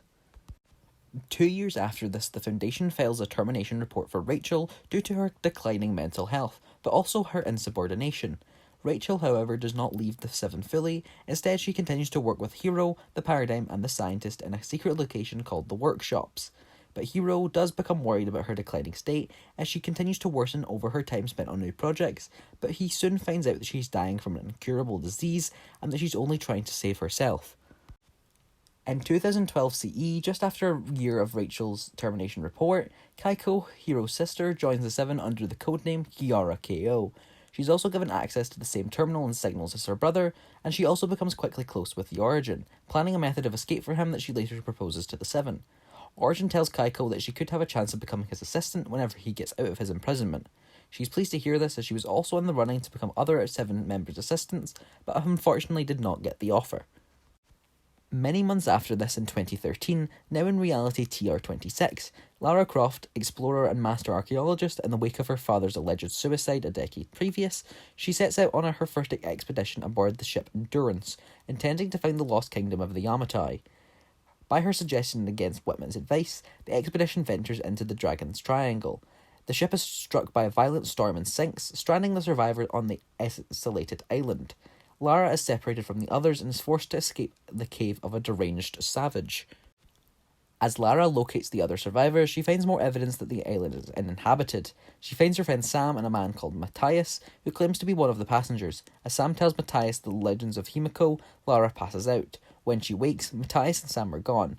When Lara reunites with the other survivors, Whitman decides to break off from the main party, with Lara to search for Roth, who is still missing, while the rest of the group, Reyes, Jonah, Alex and Grimm, look for Sam and Matthias. As Lara and Whitman explore, they discover the island's inhabitants are worshipping Himiko, confirming the island is Yamatai. The two are captured by the islanders and are taken to a settlement along with other survivors from the Endurance. When the survivors attempt an escape, the captors turn on them. Lara is separated from Whitman and is forced to kill one of her attackers. She locates an injured Roth, and using his equipment, she sets off for a communications relay at the top of the mountain to contact the outside world and call for aid. After successfully hailing a plane, searching for the Endurance, and setting a signal fire for them to follow, Lara witnesses a fierce storm materialise and destroy the plane. Although the pilot successfully parachutes to safety, Lara is powerless to stop the island's inhabitants from killing him. Lara is contacted by Alex and Reyes, who reveal that Sam has been kidnapped by the island's inhabitants, a violent cult known as the Solari Brotherhood. Lara, who is closest to Sam's position, tries to rescue her, but is foiled by Matthias, revealed to be the leader of the Solari, who orders her killed. Lara is saved by the interventions of a samurai dubbed Oni, and is taken to the ancient monastery in the mountains. Escaping again, Lara stumbles upon a ritual chamber, where she learns that a fire ritual was used to choose the Sun Queen's successor as part of a ceremony called the Ascension. A terrified Sam manages to contact Lara and informs her that the Solari intends to put her through the fire ritual, which will burn her to death if successful. Lara fights her way through the Solari fortress with help from Grimm, who is killed after the Solari captures him. With Roth's help, Lara infiltrates the palace and witnesses Matthias putting Sam through the fire ritual. Lara tries to save Sam, but she's overpowered by Matthias and his men. Sam is not harmed by the flames, which are extinguished by a great wind, marking her as Himiko's rightful successor. Lara narrowly escapes captivity once again and doubles back to help her friends, whose attempts to reach Sam have resulted in their capture. Aided by Whitman, who manages to negotiate some degree of freedom with the Solari, Lara returns to the palace to rescue Sam as Roth commandeers a pilot to get them out. Having witnessed the storm that forced the search plane to crash, Lara sends Sam to escape by land and tries to force the pilot to land as a second storm brews up, striking the helicopter and forcing them to crash. Lara nearly dies, and Roth is fatally wounded by Matthias while saving her. Lara realises that the storms are being magically generated to keep everyone trapped on the island. She meets up with the other survivors, who escaped the Solari long enough to secure a boat that can be repaired to use to escape. They are joined by Whitman, who claims to have escaped, though Lara suspects him of working with the cultist. Lara heads for the wreck of the Endurance to meet up with Alex, who had previously gone there to salvage the tools needed to repair the boat. She finds him trapped under the wreckage, but Alex forces him to flee the Solari cultists and sacrifices himself so that Lara can escape with the tools. Following the lead of a World War II-style Japanese military expedition researching the storms, Lara explores an ancient coastal tomb. She discovers the remains of the general of the Storm Guard, the Oni defending the monastery, who had committed seppuku. In his final message, he reveals that Himiko's successor took her own life rather than receive her full power, leaving Himiko's soul trapped in her body after death. Lara realises that the Ascension is a ritual that transfers Himiko's soul into a new body, destroying the host's soul in the process. Himiko's spirit wants to escape its current body, and Matthias plans to offer Sam as the new host. Lara returns to the survivors to find that Whitman has betrayed them, abducting Sam and giving her to Matthias. Lara, Jonah and Reyes give chase to the monastery, with Lara arriving just in time to see Whitman killed by the Oni. After fighting her way through the Queen's guards, Lara arrives at the top of the monastery in time to see Matthias start the ascension ritual. She works her way to Matthias, confronting Solari and guards alike. Lara kills Matthias when she shoots him from the roof of the monastery using her signature dual-wield style, before destroying Himiko's remains to save Sam. With the storms dispersed, Lara, Sam, Reyes and Jonah leave the island and are picked up by a cargo ship. As she and her friends sail home, Lara decides that there are many more myths to be found and resolves to uncover them, stating that she is not returning home just yet. Also in 2013 CE, back in Reality Zero, Akihito's mind splits off another alter, who is a bloodthirsty assassin for hire, who dresses up in the same manner as his new father's Burning Wolf suit, also taking up the same name. Akihito's suit is black and gold, however, with red flames, unlike his father's pink flames. He also hates his father, like the Red Ronin, but also agrees to the agreement over the Akihito altar and not leaving any hints towards their diagnosis of DID. Now, in 2014 CE, on the island, a comet appears in the sky above the island. It gradually gets closer over time. The comet finally slams into the island, crashing into the factories near Salty Springs, destroying Dusty Depot almost completely, and creating a gigantic crater in the ground, scattered with hop rocks. Other smaller comet fragments land around the island, damaging Tilted Towers, the prison and risky reels. At the centre of the main crater, now called Dusty Divot, the government, an offshoot of the IO set up by the Singularity, sets up a research station to monitor a mysterious rock at the centre of the crater. The mysterious organisation takes over the island and begins to patch up the smaller craters around the island and starts to rebuild. The Visitor, the navigator of the Seven, is revealed to be in stasis in a pod inside the Dusty Divot rock. Eventually, he awakens and breaks out, trashing the facility and making his way to the villain lair, located in the mountains near Snobby Shore as a prop for the upcoming movie being filmed, which actually contained a fully functioning rocket. A film production has started about a supervillain, Omega escaping from a prison that was hit by a meteor, forming a robot army of chromiums and die-casts, and destroying the heroes using the rocket. Carbide and his team of superheroes fight against Omega in the final showdown of the film. While the movie was being filmed, the government collects and moves all the hop rocks to the villain lair from each of the craters in a convoy of trucks. The Visitor takes over the base and modifies the rocket to be able to traverse realities using the hop rocks. The Visitor launches the rocket, opening temporary rifts to teleport around the island. Eventually, the rocket boosts into the sky, creating a gigantic sideways rift leading to an unknown destination. This event destabilized Reality Zero and left it vulnerable to future invaders. As Reality Zero continues to destabilize, rifts around the island begin opening to other realities, bringing and taking props or even people and to and from Reality Zero. The sideways rift grows larger as it brings and takes more items from realities. Several supply llamas are rifted to various places on Earth, our Earth, including Paris, Cologne, Cannes, Warsaw, and London. The Durburger mascot was rifted into Antelope Valley, California, and was the start of something much bigger. Several objects were brought to the island instead, including an ancient wagon, dinosaur bones, and a ship anchor. 2015 CE. Reality begins to tear apart thanks to the rift crack in the bubble of the island, and the sideways rift pulls massive amounts of matter to Reality Zero from other realities, bringing in Paradise Palms, the desert, Lazy Links, and Viking Village to the island, but destroying Moisty Mires and Anarchy Acres in the process. Smaller rifts are clustered around the changed areas as space-time in those areas are recovering from the shifts. Drift is rifted to Reality Zero after painting graffiti on the Durburger, and is caught on the transition when the burger is sent back to the island. Drift and his new friends, Cuddle Team Leader, Bright Bomber, and Rex, travel around the island, meeting more people participating in activities. They visit the Durburger head, then Lazy Links, then the racetrack, then the dinosaur statues, and then finally Risky Reels. During the road trip, Drift gets a mask from a stranger, making him a member of the Fox clan, but also a target for a mysterious group of people. Drift progresses throughout his stages as the weeks go on. As Reality Zero begins to heal, the sideways rift starts to close. The Imagined Order send the Enforcers to the island, who aim to restore balance and order. They arrive through the rifts and return objects that previously vanished through interdimensional travel back to the island. This includes the motel sign. The last reality, who still sit in the void in their cube cradle, exploits the instability of Reality Zero, corrupting the sideways rift that is slightly still open before it closes, and uses it to transport the cube to the island through lightning bolts. This process seems to have exhausted the rift completely and forces it to close. The cube, which the loopers all collectively decide to call Kevin, begins to roll, printing ancient, mysterious alien symbols in the ground known as runes, with each surrounded by an ancient anti-gravity dome. After rolling through tilted towers and destroying the brand new building that was just constructed, it reached Loot Lake, entering it and dissolving. Upon being fully dissolved, the lake turned purple and bouncy, with properties similar to Kevin itself. The cube's matter turns solid and reforms underneath the central Loot Lake island. It breaks free, ripping the island out of the lake and forming the floating island, suspended by a vortex. Kevin and the island start moving and visit each of the runes, leeching energy off of them. The runes were theorized to be methods that the cube used to collect energy for later reabsorption, corrupting their surroundings in the process. After collecting all of the energy from each rune, Kevin grows throughout the house and, once full of energy, directs the floating island to return to its beginning point, now known as Leaky Lake. It shoots a beam of energy into the sky and starts constructing a portal, presumably to the last reality to allow an invasion. The floating island then shatters into 3 pieces, revealing that the cube is in full in the middle and starting a major invasion. This event fractured the cube material that grew throughout the floating island and blasted it across and around the island, forming monster spawners. These spawn cube monsters, soldiers of the last reality, to distract the loopers while the invasion is prepared.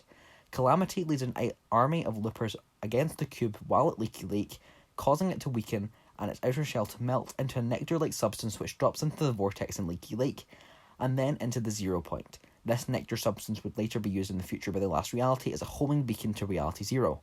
Eventually, Kevin explodes and releases a tremendous amount of energy, enough to damage the 0 point and send every looper into the in-between. They are able to look around for a minute before being brought back through a rift butterfly. The cube also destroys the floating island and the cube monsters and wipes away the fog and darkness. The Loot Lake Centre is reformed into a peaceful paradise with waterfalls and grassy areas. At the centre is a small crater with grass and flowers, containing the fragments of the cube arranged into a almost Stonehenge-like formation. Also in 2015, back in TR26, archaeologist Lara Croft is struggling to explain her experience of the supernatural on Yamatai and is experiencing PTSD. Looking for answers, she turns to her late father, Lord Croft's research on the lost city of Kitsu and the promise of immortality. Anna, Lord Croft's partner, warns Lara that her father's obsession drove him to ruin and suicide. Lara ignores her and organises an expedition to the forgotten cities in northwest Syria, hoping to uncover the tomb of the prophet Constantinople, a key figure in the Kitsu legend. The tomb is empty, and Lara is interrupted by Trinity, an ancient order of knights turned paramilitary organisation investigating the supernatural, and their task force leader, Constantine. As she flies, Lara discovers a symbol etched into the tomb, which she links to a book on a Russian religious history in her father's study at Croft Manor. She learns of an artifact called the Divine Source, said to be capable of granting immortality. After arguing with her friend Jonah Maeva regarding the artifact's existence, a Trinity assassin infiltrates the manor and steals the book, prompting the two to go to Siberia. In Siberia, Lara and Jonah are separated by an avalanche. Continuing alone, Lara discovers that Trinity has made a Soviet-era installation and base of operations, and they're searching for Kitsu. She's caught trying to retrieve the book and is imprisoned with Anna. Constantine slowly strangles Anna in a force to attempt to get Lara into revealing what she knows. Upon realising that Lara does not know the whereabouts of the source, Anna reveals herself as a Trinity agent and that Constantine is her brother. She asks Lara to join Trinity, but she refuses and is taken to the Gulag cells, where she meets a man called Jacob. Together, they escape the Gulag with Trinity in pursuit. During the chase, Lara's incapacitated and nearly drowns, but Jacob saves her and she later agrees to aid him and his people in repelling Trinity. Upon reaching a valley of hot springs, Lara discovers that Jacob is the leader of its inhabitants, the Remnants, and that they are just descendants of the Prophet's followers. Trinity repeatedly attacks the Remnant, justifying the slaughter as God's will. However, Lara discovers that Anna suffers a terminal illness and is seeking the Divine Source to cure herself. Jacob warns Lara that the Divine Source is real, but it's not what she expects it to be. Lara remains undeterred and sets out to find the Atlas, an artifact that shows the way to Kitsu. Sophia, Jacob's daughter, warns Lara of the Deathless Ones, the immortal guardians of Kitsu.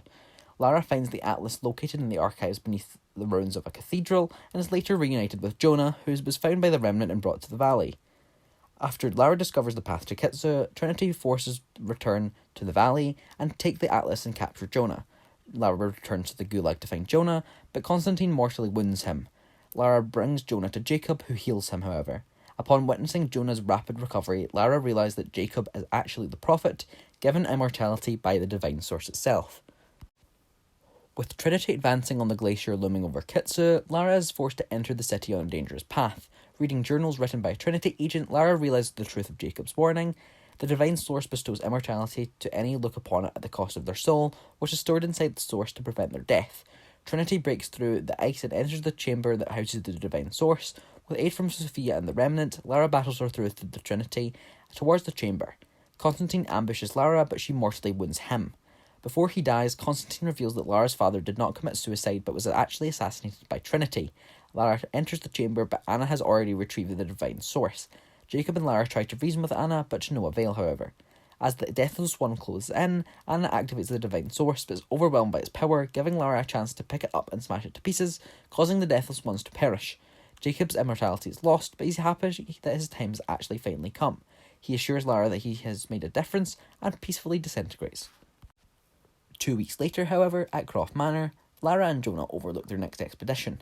Lara vows to investigate more of the world's mysteries and thwarts Trinity's plans overall. Section 6. The Island's Conflicts. A year after Lara's second expedition gone wrong, outside the island, the Ice Monarchy's Iceman is moved into Reality Zero to be used as a defence mechanism as a protection from the last Reality's Cube Cradle. The Seven take over a section of the Iceman to use it for a secret base, but eventually decide to abandon it due to the weather and climate being too harsh in some months. A fragment of the moon breaks off the moon and hits the island too. The Seven soon find out that the segment contained the palace of the Ice Monarchy, and that the eternal ice containing and sealing away the Fire King, due to his previous actions, begins to melt with this too. AIM, sent by Sergeant Winter, lands on Flush Factory, plants a flag, and observes the loopers in a preparation for an invasion. Sergeant Winter, with his army, with the iceberg that broke off of the Iceman, arrive onto Athena, with Frosty Flights as their headquarters. They bring X-4 Stormwings and set up more bases around Athena. The Ice King requires a shard of the cube and uses it to cover the entire island with snow. The snowstorm also caused the invasion of ice monsters due to the combination of the cube's power and the Ice King's powers too. The snow slowly melts again, releasing the prisoner who was trapped in the castle. He begins breaking free from his chains and regaining his true form, with his final step being a ritual at Wailing Woods. This would also be the beginning of the earthquakes, as foreshadowing for the volcano which was soon to come. The earthquakes created fissures in the ground, one of them destroying the News HQ and Tilted Towers. Also in 2016 CE, Rachel and Hirotoshi, even through Rachel's mental break, have a child together which they name Phaedra, linking into the Paidora no Chikara myth that Ajiro had read about all those years ago. However, they don't even consider anything important with the name, it's just a name that sprung to the top of Rachel's mind when she was in labour. Coincidence, or not? Still in the same year, Rachel is fully removed from the Seven, and Hirotoshi files for divorce, hoping to win full custody of his daughter as she cannot trust Rachel any longer. He's able to gain complete ownership of his child, but Rachel refuses to sign the papers, keeping her married surname and not accepting the fact that he wishes to separate from her. Hiro then files a restraining order against her, before promptly telling her to get lost and make it stay that way. A year after this, now in 2017 CE, the government set up excavation sites around the island searching for the vault, being unsuccessful in their first few excavations. A mysterious metal plate is discovered near Loot Lake, however. All the excavators move there, setting up a rather considerably larger site, which eventually reveals the vault in the middle of Loot Lake. The prisoner, aka the Fire King, then creates a volcano inside a jungle and hatches the eggs he stole from Polar Beak that eventually grow up to be hybrids. They go after Master Key, a guru in the Yakuza clan who leads a small group of radicalists near Nasturtium City, to try and steal the Blade of the Foremother from him to try and gain some power over the Ice Kingdom. But this doesn't go according to plan for the Fire Kingdom, as Master Key has already given his blade to Haim, another member and leader of a secret Yakuza society, to look after the blade in his stead. The group of Peelies that live near the volcano would then hold a ripening ritual soon after this. 5 runes then appear around the map, with each needing a specific task for the loopers to do in order to get them to move. After all the runes are placed, the vault's hatch opened, allowing loopers to go inside. Inside the vault, numerous vaulted items were stored inside crystal pillars. A desk with Singularity's helmet was also inside the vault, along with a radio and a few books also upon said desk. The loopers start to crack the items' cases with their harvesting tools, with the drum gun's case breaking first. It was then released from the vault, along with all the loopers inside. While the unvaulting was happening, the prisoner, the Fire King, erupts the volcano, sending balls of magma into Retail Row and Tilted Towers, which completely destroys them. Polar Peak was also shot, creating a huge crack in the side of the iceberg. Due to the Fire King's actions, the scientist returns to his old identity as Principal Brutus of the Oak High School to investigate sightings of an invasion of hybrids and fire monsters near the town and its surrounding villages. With help from Masako Kitsunizaki, the one who would later become Catalyst, and one of Bob Flippergill's cousins, Brutus finds the remains of the Fire Kingdom staying near an old manor near the school. The hybrids and monsters attack the school, but Brutus is able to dispel them, setting up devices to lock them inside the school grounds. However, he did not finish the blueprints before building them, so they create some tears in the fabric of reality. The scientist and Masako deal with the fire creatures, however. The scientist holds a meeting with the Elemental Council to discuss the actions of the Fire King, and they agree to seal him away once again in the eternal ice. However, while the scientist is away dealing with the council meeting, his 7 pod is left with the high school, so the remainder of the 7 arrive at the school and lock it down, taking it over, now using it as pod storage for the 7. Sloane soon arrives at the school after this to investigate the tears in reality which were created by the scientist's devices, and she shuts down the school to do this, suspending all education in the school for now, so she sets up a temporary building for the school to work out of until she can stabilise and seal the tears.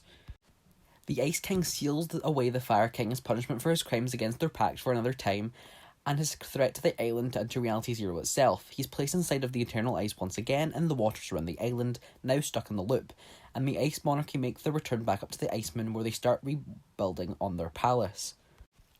Around the same time of this, Zesico is recruited by Sloane into the Imagined Order to help with reconnaissance and espionage. He then leaves the Yakuza clan but keeps his hotel in Heartstar open for the time being, and it now becomes a front for the Imagined Order. However, he still leaves the doors open to his old allies and friends to use the building, which also includes his son. Now in 2018, Sloane is able to set up enough temporal devices to remove all of the disturbance activity around Oak High School. She then reopens the area and gives the keys of the high school back to Brutus. The scientist finds out that Sloane has wiped all the systems and data from the school, so he leaves without finding any new info. He moves on to his next mission, which is to investigate Soren of the leadership, as he looks a lot like John Jones of the Imagined Order, and he is suspected to be a snapshot of Jones. The scientist joins the leadership's ranks as Brutus, helping to complete their executive council. But he occasionally returns to the school, and in one of these visits he realises that his Siphon pod is missing. He searches everywhere for it, even trying to open the tracker channel for it, but it's all gone. The scientist reports the mystery to the Foundation, and he begins a hunt to locate it. Back in reality TR26, Lara Croft and her friend Jonah Maeva have decided to dedicate themselves to stopping the activities of the paramilitary organisation Trinity.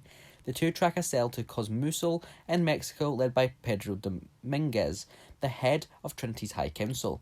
At Trinity's excavation site, Lara discovers a temple containing the dagger of Chakchel and references to a hidden city. Murals adorning the walls allude to the silver box of Ischel and warn of the cleansing, a Mayan apocalypse culminating in a permanent solar eclipse. Lara ignores the warnings and takes the dagger to prevent Trinity from acquiring it. Dominguez catches her and reveals that by taking the dagger, Lara has triggered the cleansing. He takes the dagger, intending it to unite it with the box to stop the cleansing from happening, and use the power it grants him to remake the world in his image. Lara and Jonah escape a tsunami that destroys Cozumel and foreshadows the coming apocalypse.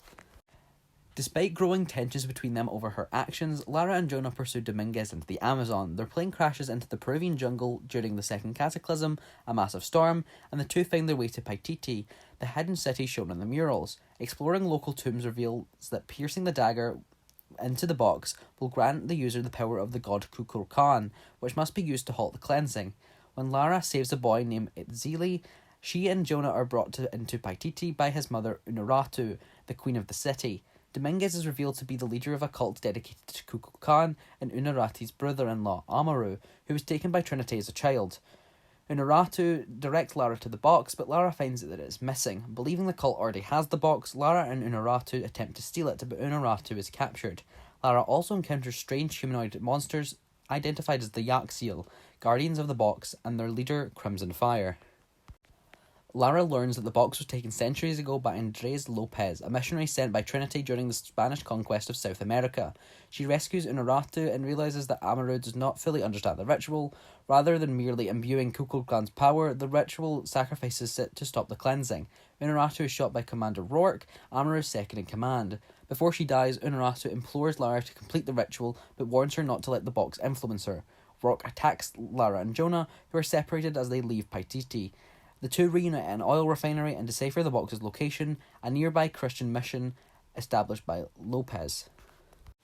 Lara and Jonah find a secret catacomb beneath the mission, leading to Lopez's tomb and the box. Amaru intercepts them and forces Lara to surrender the box. He admits that he ordered her father's death to prevent him from finding Paititi and revealing it to the world. Lara tries to persuade Amaru to use the ritual to the benefit of the world. He refuses, as the cleansing will only affect Paititi. He leaves Lara and Jonah to escape the third cataclysm, a massive earthquake that causes a landslide. Back in Paititi, Lara and Jonah help the newly crowned Etzili lead an assault on an underground temple complex. They plan to disrupt Amaru's ceremony while avoiding the fourth cataclysm, a volcanic eruption. Lara is forced to go on alone. She encounters the Yak Seal and Crimson Fire, convincing them to help her stop Amaru. Rock and the Trinity High Council are slaughtered by the Yak Seal, while Lara makes her way to the top of the temple summit. Amaru starts this ritual and absorbs Kukulkan's power as the solar eclipse begins. After a lengthy battle, Lara overpowers Amaru and fatally stabs him. Accepting defeat, Amaru transfers Kukulkan's power to Lara as he dies. True to Unuratu's warning, she's tempted to use the box to revive her parents, but instead lets Crimson Fire symbolically stab her, sacrificing Kukulkan's spirit and stopping the cleansing. In the aftermath, Unuratu is laid to rest, and Jonah decides to take a vacation. Lara stays in Paititi to help Etzili restore the city to its former glory. Sometime after this, Lara begins planning her next adventure at Croft Manor, acknowledging that her role is not to solve the world's mysteries, but to actually protect them. Now, back in Reality Zero, during the eruption, Jonesy and Peely escape into a bunker in Tilted Towers, enjoying the various activities inside. Once they went to eat, it was revealed that they had no food. Jonesy turns to Peely into a smoothie and drinks his juice to survive. After an unknown amount of time, not too long however, Sentinel opens up the bunker and welcomes Jonesy and Peely into Neo Tilted. After Tilted Towers and Retail Row were destroyed, they were rebuilt as Neo Tilted and Mega Mall. The vault has been overgrown and turned into an energy source for Neo Tilted using the 0 point, with Loot Lake becoming a government base. The now dormant volcano has turned into a pressure plant. Inside the hole in Polar Peak, the Eye of the Devourer becomes visible, which later breaks out and starts destroying nearby landscape and locations, and escaping to the ocean with Polar Peak on its back. On the other side, at the pressure plant, a giant elevator is built, and parts of a giant mech are put together piece by piece, with it eventually being finished and coloured, becoming the mecha team leader. Singularity helps build the mech, while the Paradigm is allowed to pilot it as a chance to battle the Devourer, in case it poses a threat to the 0 point. The Devourer rises from the ocean, destroying buildings with its laser beam. It heads towards Loot Lake as the mecha team leader activates, flying towards the Devourer. After a fight, the Devourer rips off the mecha's arm, tossing it into the ocean. It heads to the vault to reach the 0 point, but before it could, Mecha blows the Devourer away. The mecha then took the 0 point out of the vault, cracking it open to get the power to use against the Devourer. It then pulls out the Singularity statue from Neo Tilted, which turns out to be a giant sword. The Devourer dashed towards the mecha as the mecha lunges, stabbing the sword into the Devourer's head, killing it. The mecha celebrated with a dance before flying off into the Ice Moon to find more of the Devourer's kind to kill it and to prevent a situation from like this ever happening again. The 0 point was left over the vault, destabilising more every day. The Paradigm becomes stranded on the Ice Moon due to its harsh conditions and climates, and becomes frozen in the ice upon the surface of the moon, unable to blast off. Now, a couple of months after the battle between the monster and the mech, in 2019 CE, after the 0 point became unstable, it released a burst of energy along with reality waves, converting Dusty Divot to Dusty Depot. The explosion is frozen by the arrival of the scientist Meteor just above the Dusty Depot.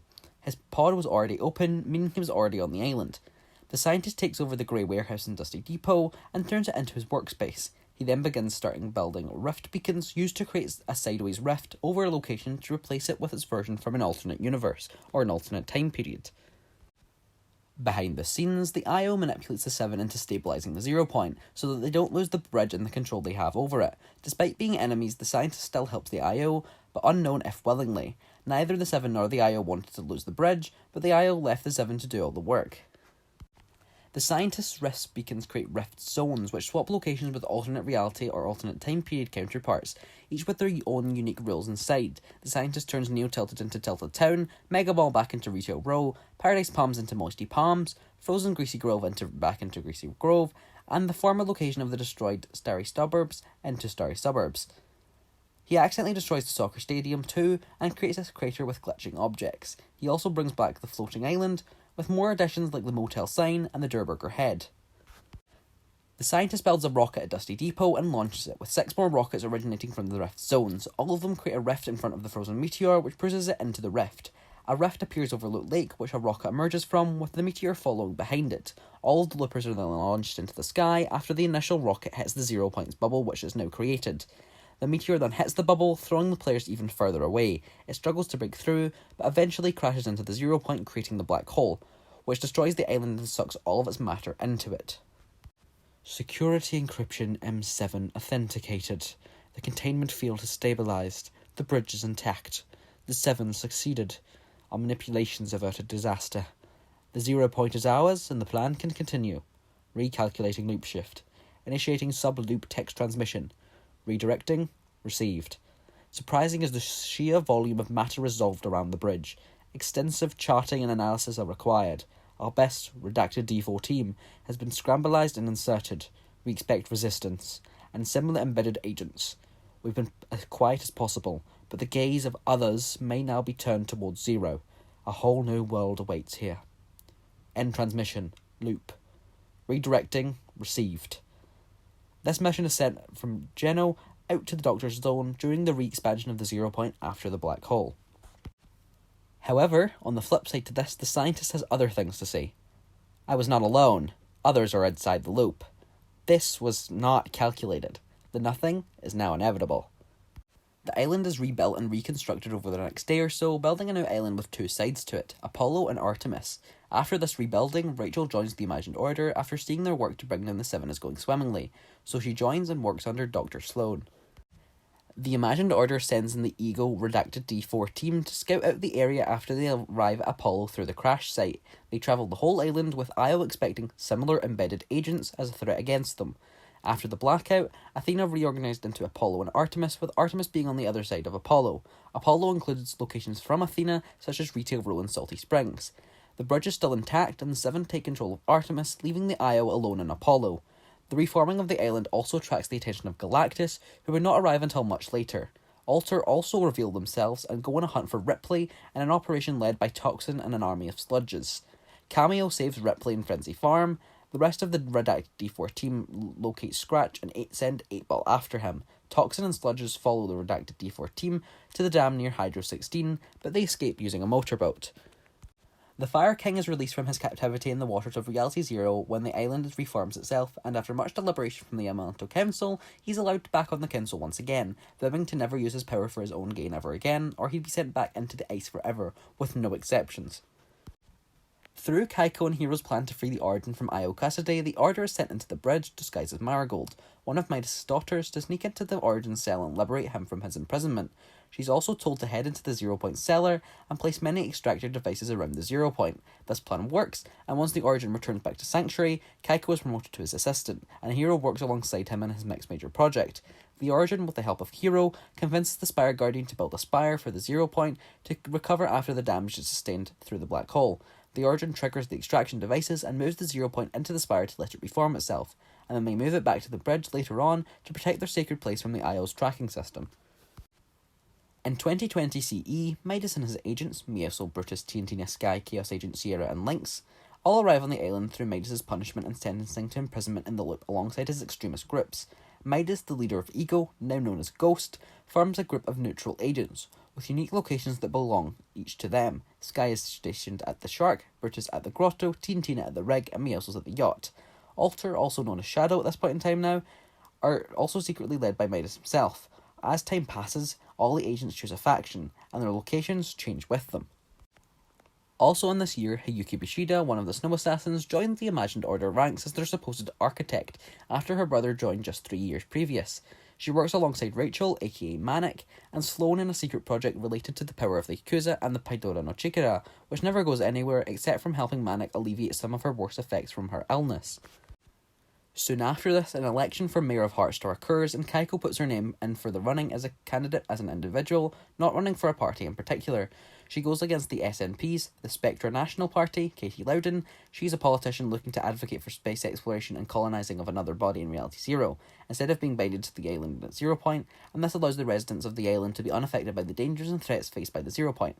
And in a turn of events, and even to the surprise of Kaiko, she herself wins the election and becomes Mayor of Heartstar. As the SNP did predict, the 0 point is in danger once again. Midas builds a doomsday device under the agency, and before fully activating it, turns into shadow and shows his true allegiance. After the device is activated, it pushes back the storm in an attempt to destroy the loop and free himself from his imprisonment here. The looper gets sent to the bridge several times due to the loss of the device, although they are quickly sent back after each time. The storm fights back against Midas' device, eventually completely being pushed back. The loopers are sent to the bridge once again, where the panicking agents of the imagined order can be heard, before being sent back again. Upon returning, the storm has created a massive wall of water. They are sent to the bridge one final time, where they meet Agent Jones. Returning once more, all of the loopers arrive in the battle bus above the wall of water. Only a few weeks later, after the device's plan succeeded, yet the IO still tried to intervene, this means that Apollo gets flooded, leaving certain locations floating over water and some submerged. Ghost builds their main base at the Fortilla, and Jules, one of the daughters of Midas, takes over the agency and turns it into the Authority. Mysterious people called Marauders appear through rifts in the sky and land in Marauder capsules. Kit, the son of Meowscles, turns Box Factory into Catty Corner and becomes a neutral agent. The remnant factions from the war keep the flames of the battle still burning in the meantime. With the war still ongoing, now in 2021 CE, Brutus recruits the rest of the leadership to join the war, and they keep the war alive through a series of back-and-forth espionage missions on the opposing side. This allows for the scientists to further analyse Soren's actions and his possible relation to John Jones of the IO. In Reality 616, Thor and Galactus were on a mission to stop the Black Winter from consuming their reality, allowing Galactus to consume the 5 special planets to gain the power to defeat it. After consuming the first planet, Thor and Galactus came across a sideways rift that led to Reality Zero. Galactus sensed the 0 Point's energy inside and dove after it. Thor instructed him not to, but could not stop Galactus. He dove in before Galactus to warn the inhabitants, only to be met with a group of hostile loopers. Before he could completely succumb to the effects of the loop, he called it to Lady Sif, the current guardian of the Bifrost, for help. Lady Sif brought Tony Stark, Wolverine, Jennifer Walters, Mystique, Doctor Doom, Groot, Storm, Blade, Daredevil, the Mighty Thor, X-23, Sam Wilson, Captain Marvel, Taskmaster, Black Panther, Doctor Strange, and Maria Hill and her sword agent team of secret warriors, including Monica Rambeau, Elena Rodriguez, and Daisy Johnson, to the island through the Bifrost to help defeat Galactus. She also brought Helicarrier 64, which is used as a base of operations, alongside S.H.I.E.L.D. Quinjets and army, led by Nick Fury, who was also brought to the island by Lady Sif. Tony Stark sets up a makeshift base in a barn and builds the rift beacons to bring the entire Stark Industries facility to Apollo, along with the surrounding upstate New York, so he would have the tools to work on a plan to defeat Galactus. Doctor Doom takes over Pleasant Park and turns it into Doom's domain, and a group of Sentinels decommissioned by Wolverine appear on 2 mountains. Galactus also deploys his Gorgers to fight against loopers and scout out the island ahead of his arrival, who presently appear as a pulsating purple star in the night sky. Tony Stark creates a plan by modifying several battle buses with Stark equipment and then filling them with gamma bombs, and then uses the loop to make 1 billion modified battle bus clones. Over the course of the next couple months, Galactus gets closer and closer, eventually being distinctly visible in the night sky. After fading from view, Galactus arrives on the island through Artemis and rises from the ocean into Apollo. Galactus finally commences into action and fully rises from the ocean. He repeatedly taunts the loopers before destroying Helicarrier 64, plunging the gigantic aircraft into the ocean. He then rips out the 0 Point from the bridge using energy beams emitted from his hands and attempts to absorb it. The 0 Point seemingly senses power being leached on by something surrounding it and cracked itself, condensing into a black hole and sucking Galactus and all of the loopers into the in-between, where countless battle buses are waiting for the battle. The fight commences, and as the 0 Point is nearly totally exhausted by Galactus, he's tricked into consuming all of the battle buses, which detonate with the gamma cells and injure Galactus, sending him in a Zero Shard through a rift and back into Reality 616. During the Devourer of Worlds event at Apollo, the bridge gets heavily damaged due to the 0 Point being ripped out of the facility. Agent Jones wakes up in his office with a call from Dr. Sloan. She orders him to stop anyone escaping the loop, and not to draw the attention of the 7. He would not hear the latter instruction to draw the attention of the 7, however. He packs his field pack and uses the bridge terminal to locate the best hunters across all reality. The 0 Point has stabilised back from a black hole before a catastrophic event could have destroyed the island once again, and presently levitated above the centre of the island. However, despite averting disaster, the area surrounding the 0 Point was warped and turned into a desert, with scattered solid pieces of the 0 Point called 0 Point crystals lying around. Elsewhere, around the island, locations and objects from past seasons were brought to the island, including Flush Factory and Tilted Towers, although the latter was merged with Salty Springs later on to become Salty Towers. Oddly enough, these brought back locations were in the approximately same coordinates as they were on the Athena island. The imagined order quickly settles himself throughout the island, still having access to the bridge through their surface hubs. They built structures for the first 5 hunters Jones brought to Hunter's Haven and Colossal Coliseum. The Predator also follows Jones to Reality Zero and moves to Hunter's Haven, but makes Stealthy Stronghold his true hunting ground. During his mission, Jones visits 18 realities to bring 30 hunters to Apollo. His aim is to cause chaos within the loop while the IO tries to fix the 0 point. Using Jones's portal device to visit realities causes the 0 point to create pure portals, making it use its energy and turning it more unstable. During Jones's recruitment of the Hunters, now in 2022 by this point, Janice Penelope of the Imagined Order joins the Seven to try and save the 0 point. However, she does not leave the IO. Well, sort of. Janice stays in the Imagined Order as a spy for the Seven, gaining intel on the IO's next movements and activities, as well as an up-to-date entry of each reality Jones is pulling his hunters from. With the 0 point reaching its final destabilization stage, Jones realizes that the Order isn't going to do anything about it and takes matters into his own hands. After his access to certain files within the IO was revoked, he goes rogue and flies to Apollo, ignoring Dr. Sloan's orders. He makes his way through the chaos of the loop, eventually getting close enough to toss his portal device into it. A few moments later, a meteor appears out of a rift in the sky, crashing into the sand near Dusted Depot. The meteor cracks, revealing another pod like the visitors and the scientists. The Foundation steps out of it, immediately attacking Jones. Jones stops the fight by offering to get Geno and the sisters in exchange for the Foundation's help in stabilizing the 0 point. The Foundation agrees, attempting to untangle the 0 point tendrils while Jones and the Looper close the new portals it creates. The Foundation is unable to untangle the mess it has created and creates the Spire to contain the 0 point's powerful blast, sacrificing himself by sealing himself inside the 0 point. For it to work, Jones overloads his portal device and throws it inside, forcing himself to become trapped in the loop. The Spire safely contains the 0 point inside of it, allowing it to heal and realign, while at the same time cutting off the 0 point from the Imagined Order. A reality wave is released, forcing the biome to go wild, and the centre converted from a desert into an autumn-themed biome. Animals arrive, and parts of the island change, being marked by autumn zones. Raz, a man once obsessed with the world-ending theories of the early Last Reality, wants to discover the secrets of the Spire, so he teams up with the Looper to steal an artifact from it, which was the cube nectar which fell into the 0 point during the cube's destabilization all those years ago. The Looper also talks to Jones the First and Tirana, one of the Ancients, learning about the corruption of the Spire. Raz betrays the Looper and uses the artifact, corrupting him and turning him to Glyph Master Raz. A snapshot of him prior to his corruption is left at Colossal Corpse. Glyph Master Raz takes over the Spire, formerly guarded by the Spire Assassin. The snapshotted version of Raz is confused, not knowing what happened to him but sensing that something had went wrong with his plan. The Looper eliminates Glyph Master Raz and takes the Spire artifact away from him, but it was too late. The cube's power in the Spire artifact had already alerted the Last Reality. 3 weeks later, Bandalette, a star student of the Seven's Academy, becomes Kiara Keogh's assistant and works with her in Heartstar City, helping to better the city itself, but she's also brought into the Origin Circle, assisting in planning out military operations and assaults. Section 7. The Beginning of the End. In reality NF 1935, still in 2022, the IO teamed up with Lex Luthor to manipulate Batman into helping them regain control of the 0 point after it had been sealed off by the Spire. They open a sideways rift in Gotham City and kick Batman into the loop. After a countless loop of Battle Royale, Batman finally escapes the loop and is able to explore the island.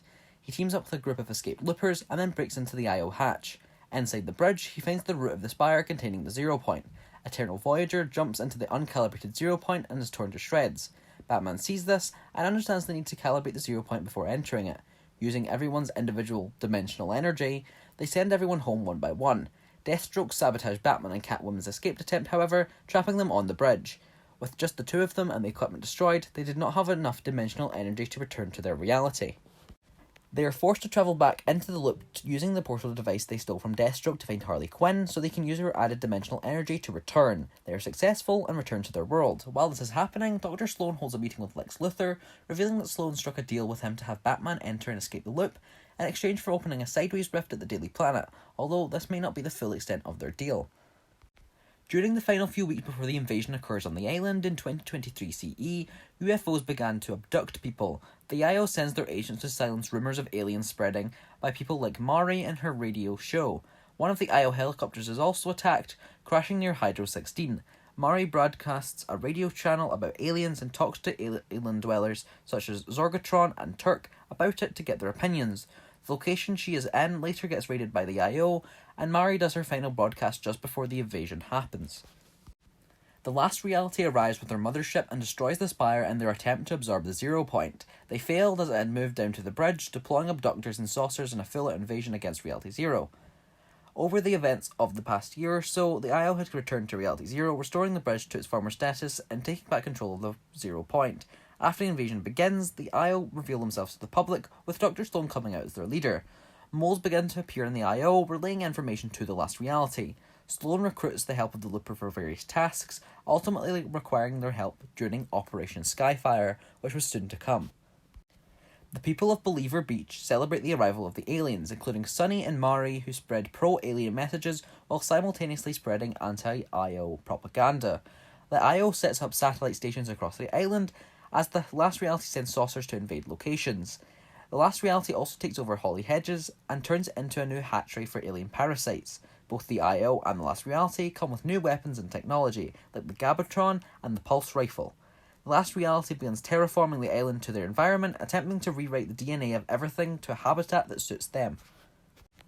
The mothership moves towards Slurpy Swamp and opens its hatch, pulling buildings from the ground and taking them into the abduction chamber. IO sets up camps to investigate the abduction site. After fully abducting the buildings, the mothership moves on to Coral Castle, an Atlantis-controlled area, leaving what was now called Sludgy Swamp. After the Coral Castle is abducted too, the Looper and Sloan bait the last reality into Corny Complex using cat food and finish their counter-attack plan. After the destruction of the Spire, the Foundation wakes up in reality NF 1935 at the Gotham City Harbour. He is greeted by Batman and tries to move past him but is stopped by his grappling hook.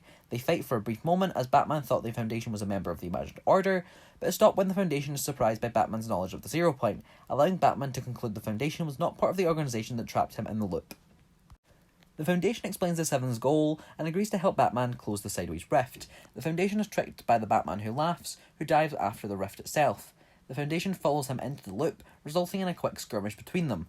During the fight, the Batman who laughs damages the Foundation's visor, making him susceptible to the loop's effect. He kills the Batman who laughs, but begins to panic as his visor won't be repaired before the loop resets. The storm closes around him, but vanishes in an instant. He had escaped the loop once more by being the last organic sentient entity in the centre of the storm as it closed. The Batman who laughs is brought back by the loop, now trapped inside of it. His visor, being crafted from the World Forge, protects him from the loop's speech-impeding effect. It does not, however, protect him from snapshots, which are created soon after. On the last day of the Corny Complex's abduction, Sloan prepares a group of loopers to infiltrate the mothership and activate the bombs placed attached to the chunks of land being abducted. The mothership starts the abduction, and all the loopers are placed inside experiment holding cells. Sloan hacks the alien jetpack to gain remote access into the mothership's systems, and opens the holding cells. They go through a number of rooms and tunnels until they are spotted and cornered in the abduction chamber window. During the first attempt to arm the bombs, some sort of countermeasure is activated and the activation fails. The windows close, and a corruption cube rises from the floor, zapping the loopers to eliminate them. Sloan weaponizes the jetpacks and deactivates the cube with the last remaining loopers. The windows open again, and Sloan attempts to activate them for the second time. It works, and Sloan reveals that she cannot bring the loopers back to the island, as to not risk the cube or the last reality returning with them as well. The loopers then go on to reboot the cube by placing their hands on it together, and the cube activates an elevator. The loopers are taken to a massive chamber full of cubes and abductors, with the golden cube being present at the very back of the room. The mothership blows up, sending loopers and everyone inside the mothership flying down to Apollo. Multiple abductors crash down to the island, alongside a group of corruption cubes, the golden cube and the rebooted cube. The looper gets hit by an abductor, passing out. In 2024 CE, soon after the events of Skyfire, after the cubes landed on the island, they corrupted the landscape around, except the golden cube that landed near Holly Hedges. Sloan and a group of IO guards form a convoy near a destroyed dish and collect the remaining alien technology. The golden cube quickly awakens and begins rolling around the island, visiting each corruption cube and activating them one by one. All of the cubes, once activated, create smaller cubes, with the exception of one that broke free from steamy stacks. All cubes begin to move towards the aftermath, leaving a trail of corrupted land in their wake. A few days after the golden cube comes to the island, Catalyst messaged Bob Flipper Gills to meet up and discuss his connection to his cousin. But when Bob arrives at the meeting point, she tells him that she needs his help to try and defeat the Cube Queen. After a while of deliberation and back and forths, she finally convinces Bob to help. The pair head to the home base of the leadership for help, as Catalyst is convinced that they are the Seven. So they attempt to get some help from them in their endeavour, but Bob soon realises the truth about both Catalyst and the leadership as they turn on them, showing their alliance and true nature towards the last reality. Bob narrowly escapes their assault with the help of the Visitor and the Scientist, two true members of the Seven.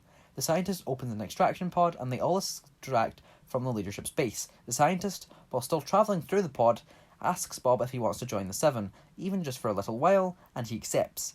The Seven set him up with accommodation in Heartstar for the time being. All the cubes conjoin to form a case-like structure called the Convergence. The Cube Queen leaves her golden cube and begins to hover over the structure. The Convergence grows larger and larger every day, eventually becoming the Pyramid. With the formation of the Pyramid, the Cube Queen releases her strongest monster, the Caretakers. Weeks later, while Bob is in Heartstar City collecting his data analysis sheets from a drop-off point, he runs into Manic. However, Bob is not aware of who Manic, Rachel, is, or of her past connection to the Seven and current connection to the IO. Manic offers to help him collect some of more data if Bob helps her with some of her research too. Bob accepts and they both head back to her cabin in the woods near the city. Manic receives the radio signals that Bob needs to monitor, while Bob upgrades some of Manic's devices and tech. Manic tells Bob that she is trying to fight off an incurable disease and that her life's work is to finish her final project.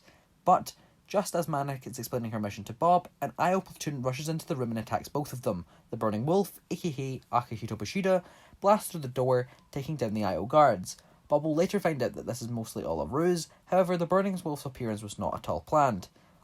All three of them become close friends that work alongside each other to fend off the city from the IO. Bob is also invited to stay in a room at the Burning Wolf's father's hotel, but he declines, saying that he's happy living in his home for now.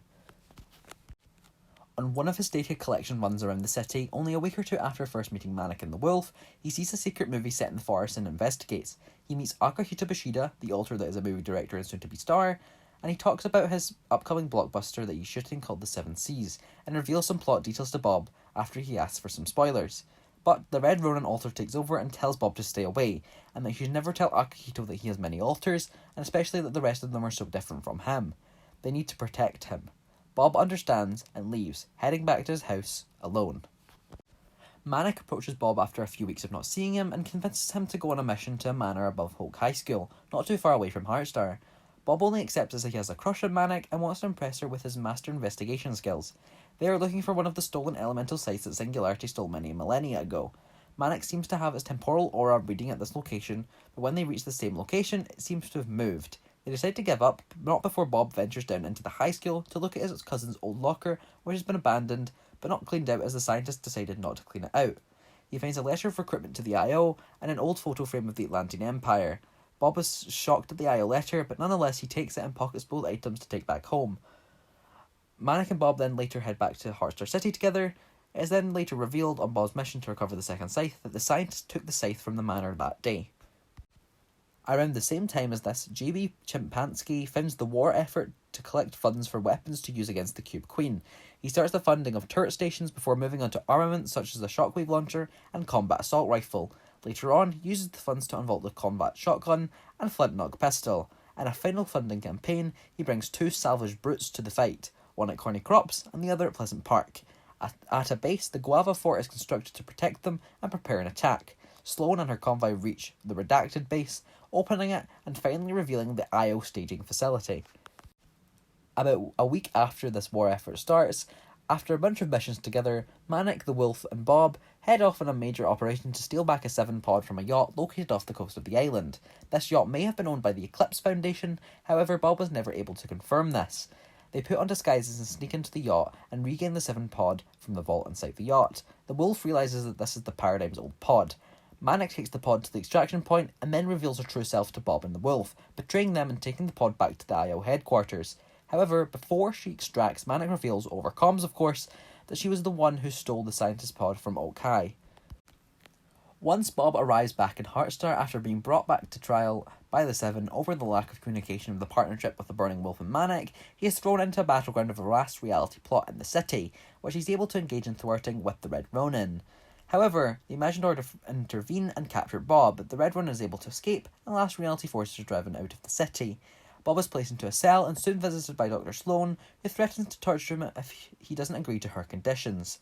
Sloan turns off the cameras in his cell, however, and tells him that she needs his help to contact the Seven, as General doesn't care what the last reality does to the island, but she disagrees with his ideology and wishes to save the island, and she knows that she could not do this alone, so she therefore needs the help of the Seven. Bob agrees to the terms and is liberated from his cell by Sloane, who takes him to an extraction point where Singularity is there, waiting to take him back to Heartstar. Bob sends a message to the Seven, but is denied help, so he opts to recruit the Burning Wolf, Red Ronin, and the Scientist, who only agrees to help Bob if he knows that Sloane will keep her word.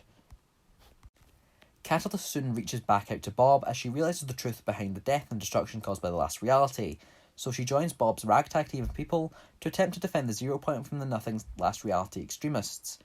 Roughly about the same time as Catalyst leaves her commitment to the last reality to join Bob's team, so too does the leadership pull out of their deal with them after Sonara realises that the Cube Queen is just using to further their ideals, not the leadership's too. So to confirm this peace between the leadership and Bob, Catalyst heads to the grotto with Bob to talk with some of the leadership's members. The grotto is a hidden base on the side of a mountain, just roughly 50 miles out from Heartstar City. This space is being used by leadership members Gabriel and Brutus while they engage in the ongoing Shadow Ghost War that they still help to fuel. At the grotto, Bob and Catalyst meet with both Gabriel and Brutus and they relay the plan to them, explaining their roles in the plan. After 2 months of planning, now in 2025 CE, their plan is finally ready. They all charge into the midst of the last reality's forces and begin to attack the warriors and monsters. Sloane and Singularity are able to clear a path through the enemy forces to let Catalyst through the crowd to access the Cube Queen, who is vulnerable inside of her orb, attempting to form the pyramid.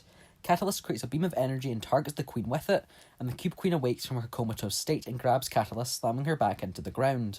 Brutus attempts to fire a missile at the Queen, but nothing happens. The Burning Wolf also tries to attack her, but he is knocked back to 2. The Cube Queen releases a bunch of darkness energy which causes Bob's team to retreat and then eventually deform as they realise their efforts were inconsequential.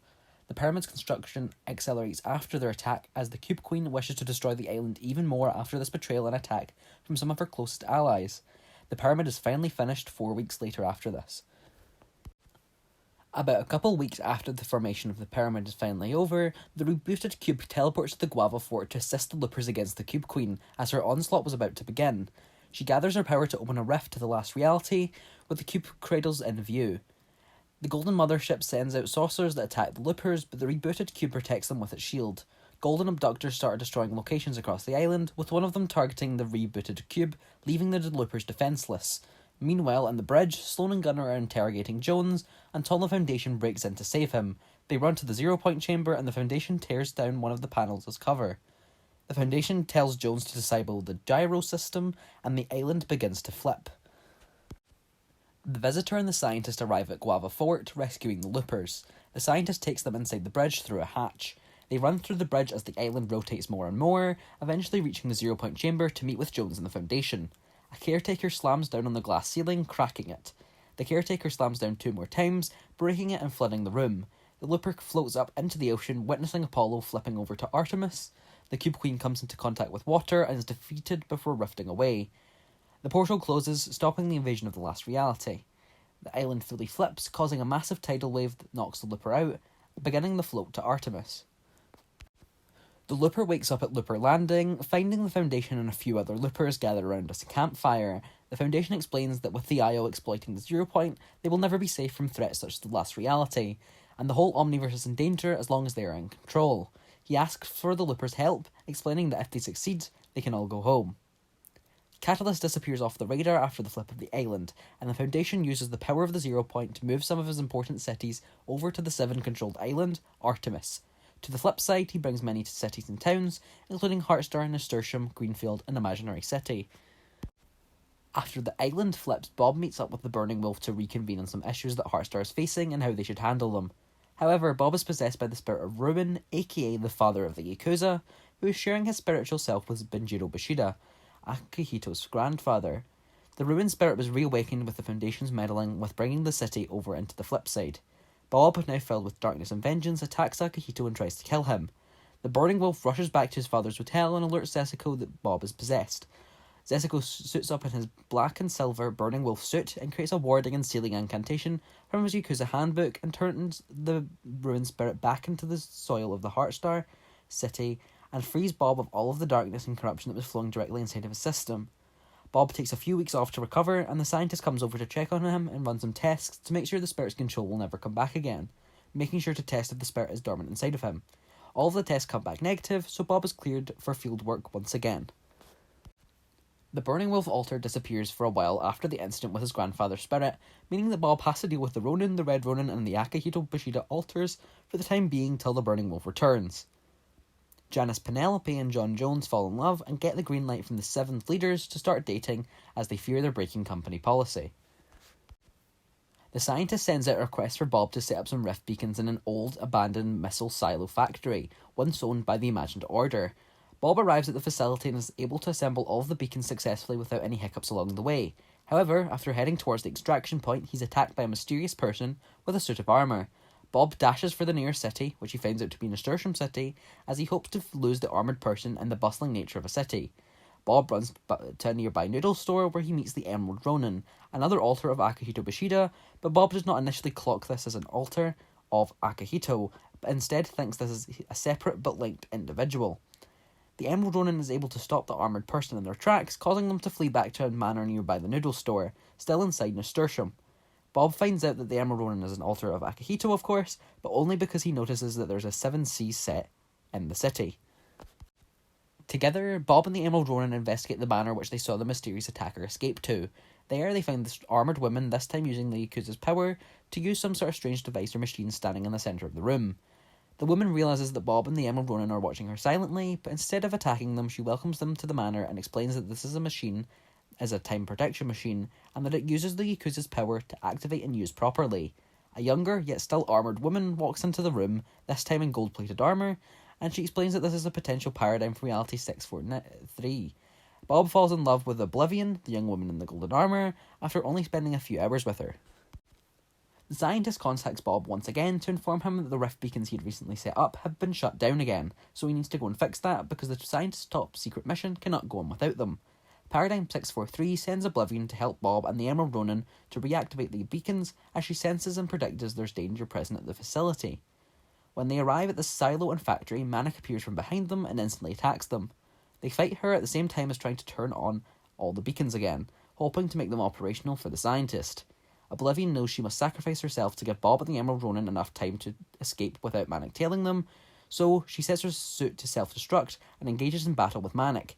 Bob and the Emerald Ronin dash to the extraction point with the belief that Oblivion is just behind them, but when they look back to see where she is, all they see is the smoke and impact from an explosion in the distance.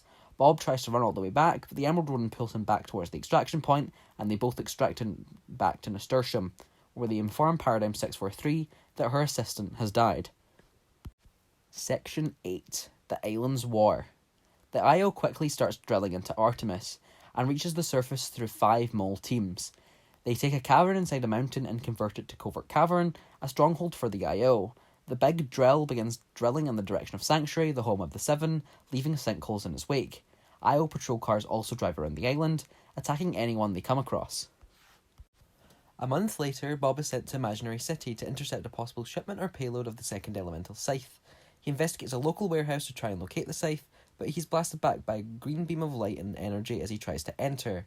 He looks in the direction of the blast and sees a woman in a white and blue suit and mask, the Snow Assassin, or more accurately, Hiyuki Bushido. Bob watches as the shipping container is towed out of the building on the back of a truck as he has to fight Hiyuki, and once he is able to dash out of the large warehouse, he finds that the truck is already left. However, he's able to identify the driver of the vehicle after many interviews with the scientist. This is the X-Lord. This local mobster has some kind of connection to Zesiko and Akihito, and the scientist reckons that he is Zesiko's partner, and therefore Akihito's other father. The Emerald Ronin buys Oak High from Brutus and turns it into Emerald Academy, a school for the youth of the Yakuza to train in and learn in.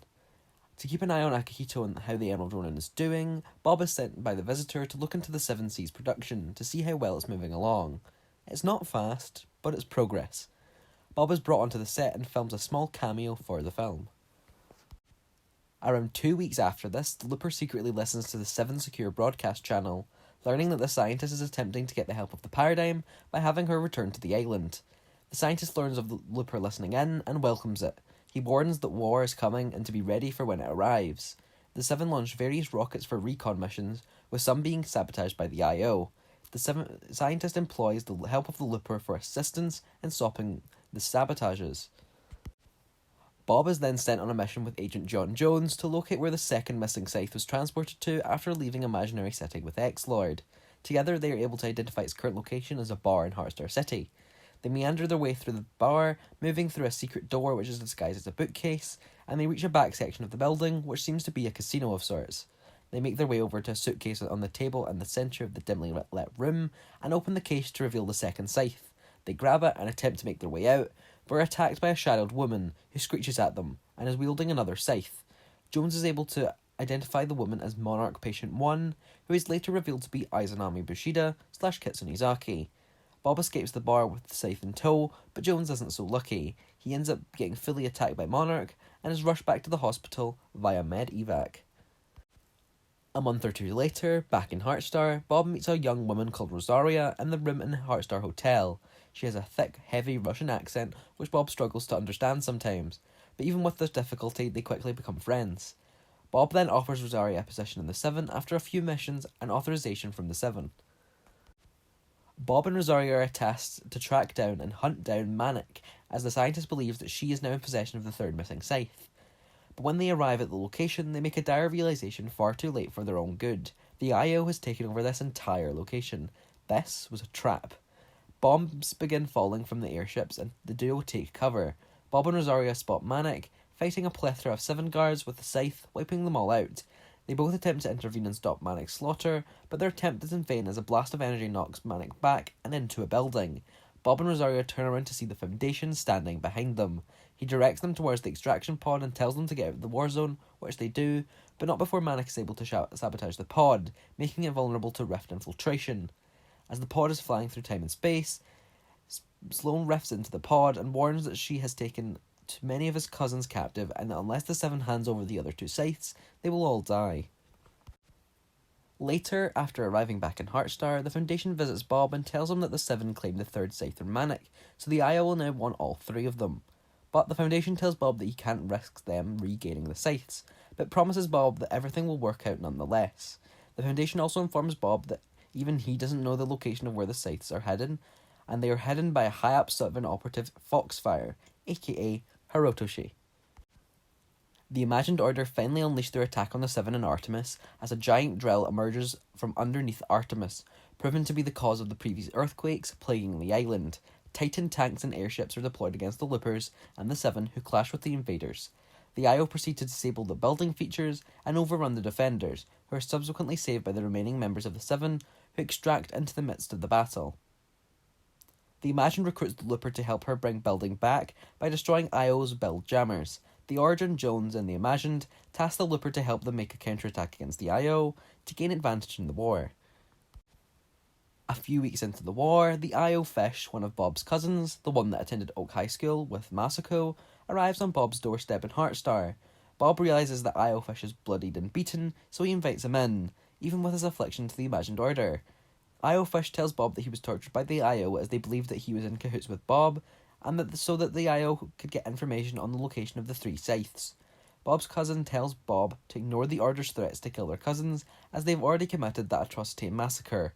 Bob nurses IO Fish back to health and lets him rest in his house for a while, before sending him back to IO Location 23. Bob arrives at the Heartstar Hotel after hearing a bump in the night and finds Wanda Maximoff lifted in the air, suspended with a spellbook in front of her. Bob carefully pushes his way towards her through a series of candles arranged in a steadily decreasing pattern. Wanda awakes from her dream-walking state and speaks to Bob in a harsh yet gravelly voice. She threatens to kill every single Atlantean, even all whom are still stuck in the loop, unless Bob can find one of her daughters, more specifically Hiyuki Bushida, the snow assassin that Bob has already met. She asks Bob as he is the last person to have seen her, at least according to Wanda's knowledge. Bob then frantically searches for Hiyuki Bushida, seeking clues to locate the Snow Assassin cult, but to no avail. He even tries to get the help of the Foundation and the Origin, but they deny him as they're too busy helping in the war effort to give up any of their time to search for this one woman. In another close election between SNP candidate Katie Loudon and independent candidate Kaiko Kitsunizaki, Kaiko comes out on top again. However, Katie is brought onto Kaiko's cabinet as Defense Secretary. 4 months into the war, now having passed into a new year, 2026 CE, the IO begin to test a doomsday device to hopefully win the war. The IO set up their device in the middle of Heartstar City, just near the hotel, and so the battle ensues. The Seven send in backup to help Akihito, Bob, Rosario, and Kaiko defend their homes as swarms of IO guards attack the city to protect their Doomsday device. This prototype, used in the Battle of Heartstar, was modelled after Midas's device that he used to escape the loop. The battle rages on after many days, but their efforts aren't enough. Akihito, Bob, Rosario, and Kaiko all leave Heartstar as the final building falls, and look back on it as they drive off, seeing their city in complete ruin. Bob and Rosario are given temporary housing in Greenfield City for the time being, while Kaiko works with her teams to rebuild the city from the ground up. Akihito leaves Greenfield after dropping Bob, Rosario, and Kaiko off, and presumably heads back to Emerald Academy, or back to shooting his blockbuster movie. After some weeks spent in Greenfield, Bob gets a call in his dreams from Wanda, telling him to return to the ruins of Heartstar City. Once he arrives there, in the ruins of the hotel, he finds Wanda once again, propelled in the air. Wanda adds to her previous threat, stating that she'll destroy all of Reality Zero if Bob cannot find her daughter. Bob heads back to Greenfield to enlist the help of Rosario to help track down Hayuki. Rosario sends a signal out to her sister, Evie, who is a master at tracking people and espionage. Evie, after a few days after the signal was sent out, arrives on Rosario's doorstep, and she helps to outline the plan to find Hayuki. After they've spoken for a while, Evie heads off to start on her work, and Bob leaves to grab some dinner at a local fast food restaurant, Der Burger. When he grabs a bite to eat, he meets a young mechanic called Adira. You know who this is, but Bob doesn't. Adira and Bob chat over dinner at Der Burger, and they instantly hit it off, and so they become friends. Well, later that night, a little more than friends. Due to the temporary moving situation, the Seven can no longer keep watch over Bob and Rosaria, so they send in Morgan, one of the Seven's best pilots and operatives, to monitor Bob, Rosaria, and Evie, as the Seven believe there's an unknown variable. They are aware that Bob is in a relationship. However, they don't know who the other party is. That's what Morgan is sent to find out, but she's unable to identify the lover of Bob, nor get a good photo for the Seven to analyse. Was this person avoiding Morgan? Absolutely. Yes. A week later, Janice formed her rock band called Steel Wool with founding members Lars, Anthony, Sid and Malik.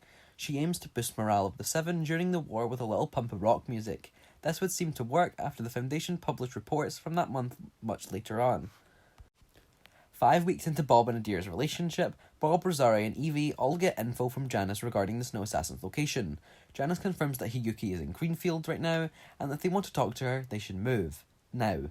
They spot her and chase after her, and they make the realization that she's wielding a scythe. Bob later finds this very peculiar, as the Foundation said that there were only 3 that were stolen millennia ago, and the 7 now had possession of all the stolen scythes. So was this Foxfire guy trustworthy after all, or was this just a scythe that was recently stolen? Actually, none of these. This was a scythe produced artificially by Manic after researching the scythes and looking into their molecular makeup, but let's just keep going with Hayuki. They lunge at Hayuki, knocking the scythe out of her hands, and then Adira comes over and picks up the scythe and locks it away inside her workshop's basement to secure it for the time being. Bob calls out to Hayuki as she makes her escape, telling her that Wanda's looking for her, but she doesn't stop.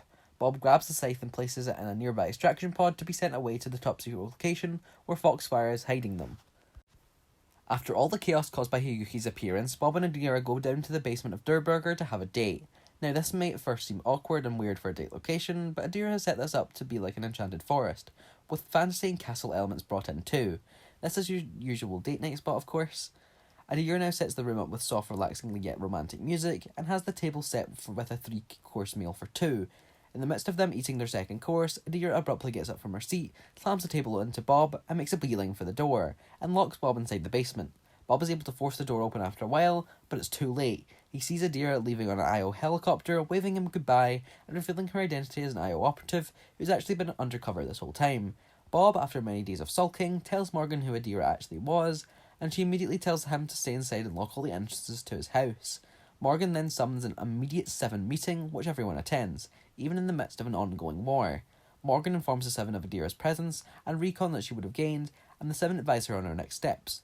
The Origin then contacts Hero to alert him of Adira's presence in the last recovered scythe, the artificial one, and that he should check on the scythes and verify they've not been compromised. The Origin sends Bob and Rosaria to help Hirotoshi check. Bob and Rosaria meet Foxfire in an old 7 abandoned location called the Workshops. In the past, the Paradigm, the Scientist, Hero and Manic all used to work here together on projects. This location is blocked off from any signals, and since Foxfire still had access, he used this location to store the scythes.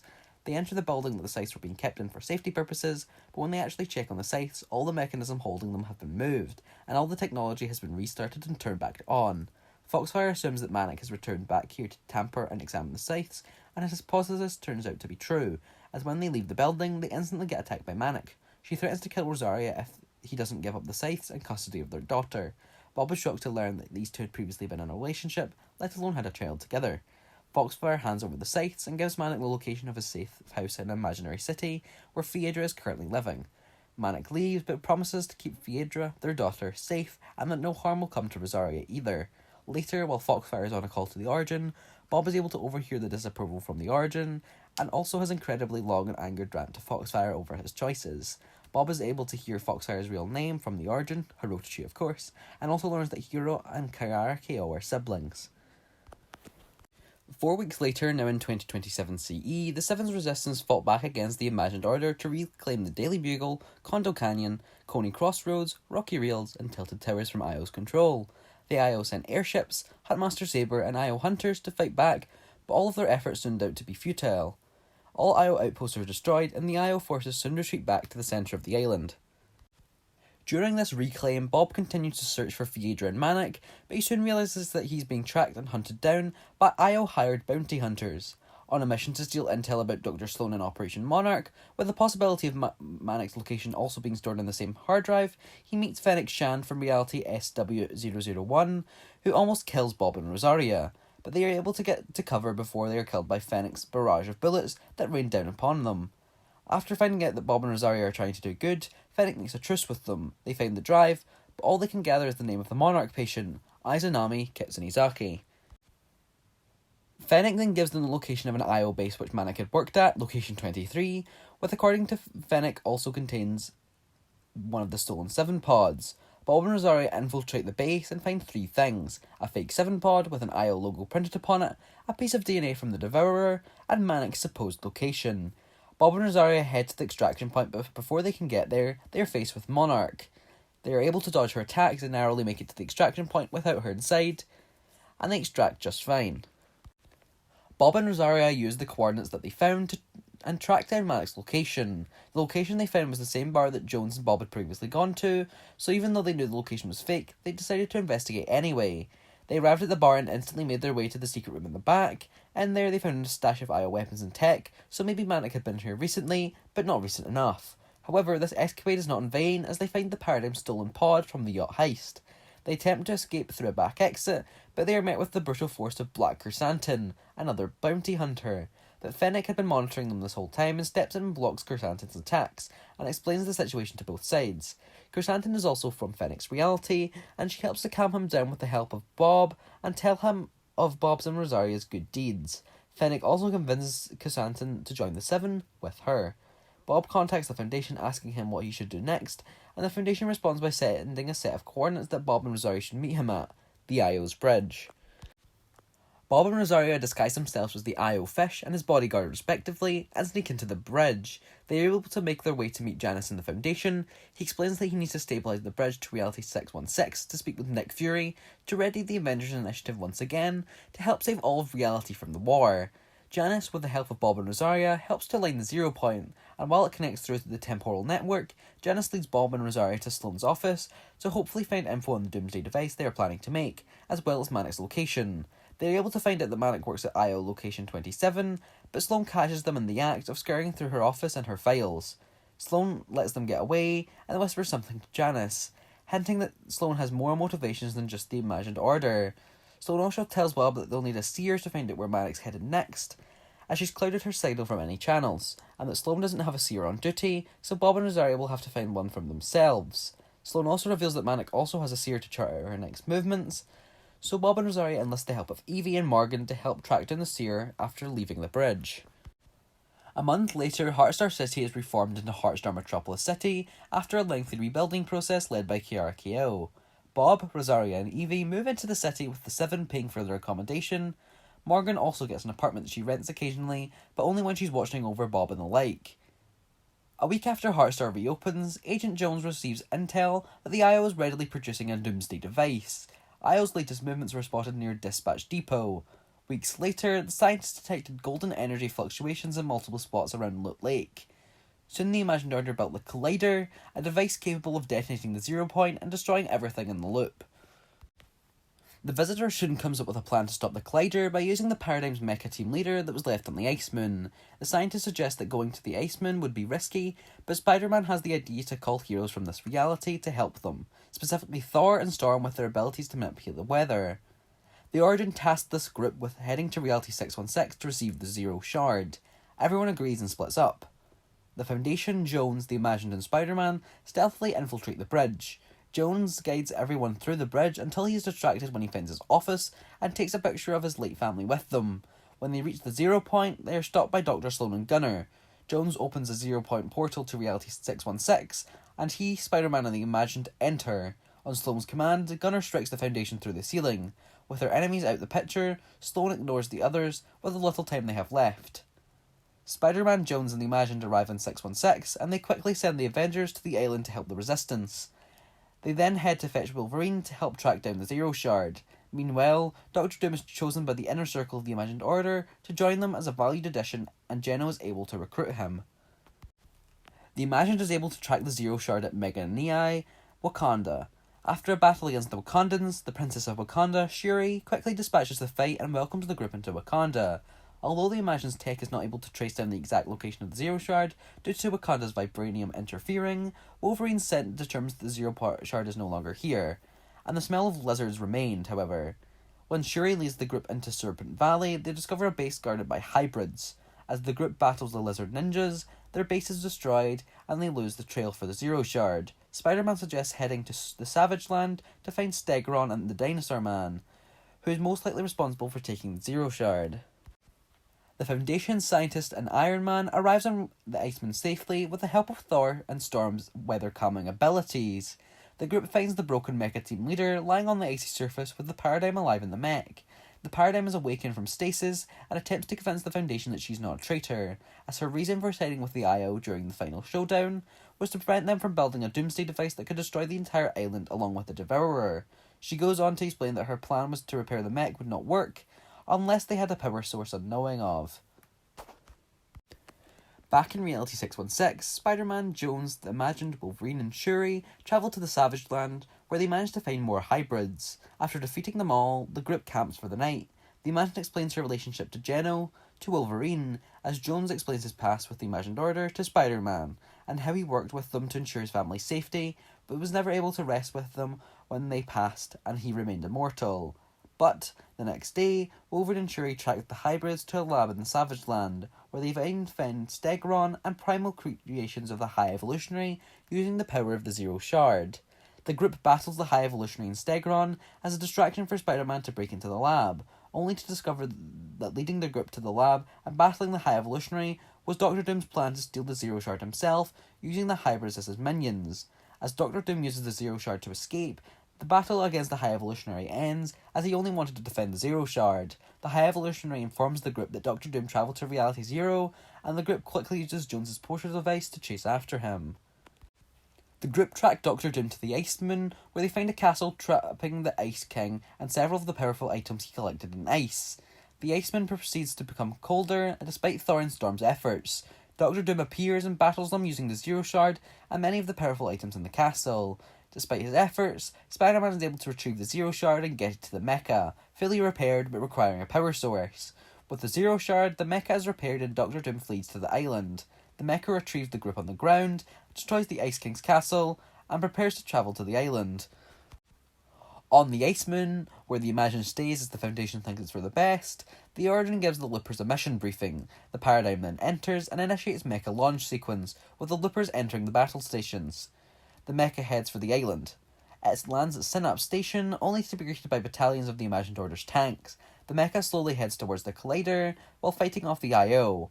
The mecha is hit by a barrage of missiles coming from IO airships, heavily damaging it. Peely arrives in a slurp truck and heals the mecha with it. The mecha then pulls out its light blade, slashing through the remaining IO airships. After the final IO vehicles have been destroyed, the Paradigm diverts all power to the light blade and prepares to destroy the Collider.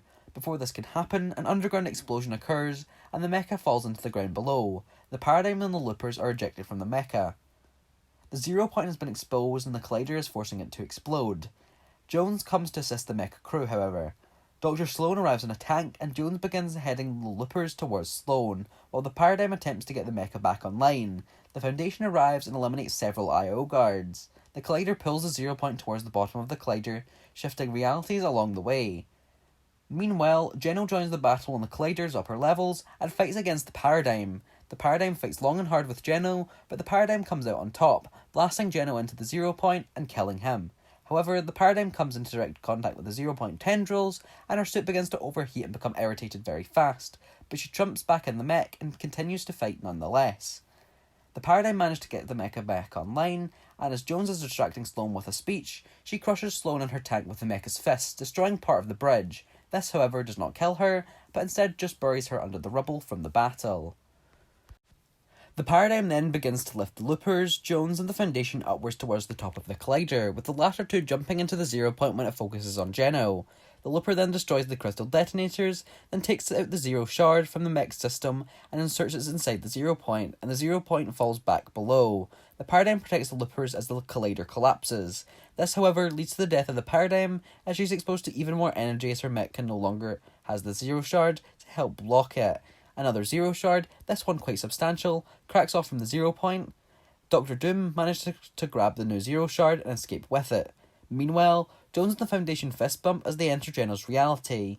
They get to see Geno slowly discorporate, getting scattered across the Omniverse. Geno's remains travel through multiple realities, winding up at a singular spot and turning to stardust. This is the end for Geno, but not for the Imagined Order. Wolverine heads back to Reality 616 with the rest of the group, and goes back to the city of Madripoor. However, while there, he's approached by Sword Agent Maria Hill, sent by Nick Fury's orders to attempt to recruit him into the Avengers Initiative, and somehow, she's able to do it. Section 9. The End?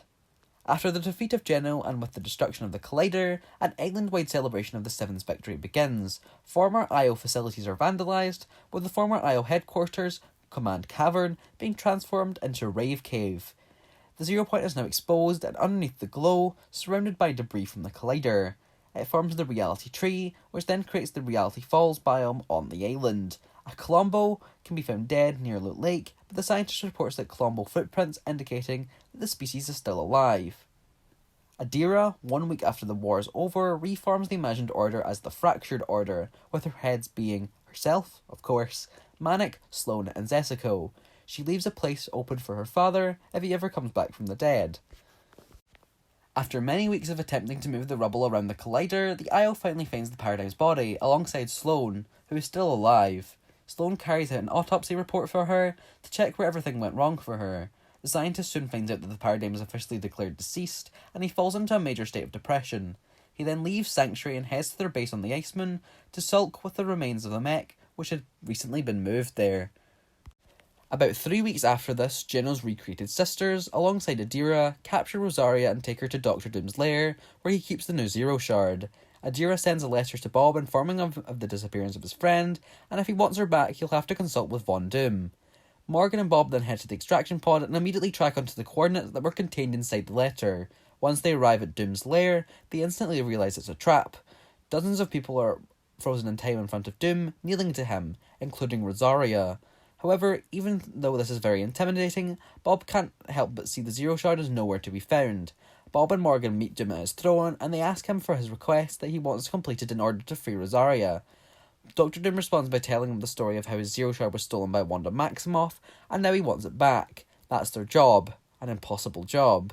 Victor laughs in their faces as they leave to deliberate with the Seven. The Foundation suggests getting the help of the scientist.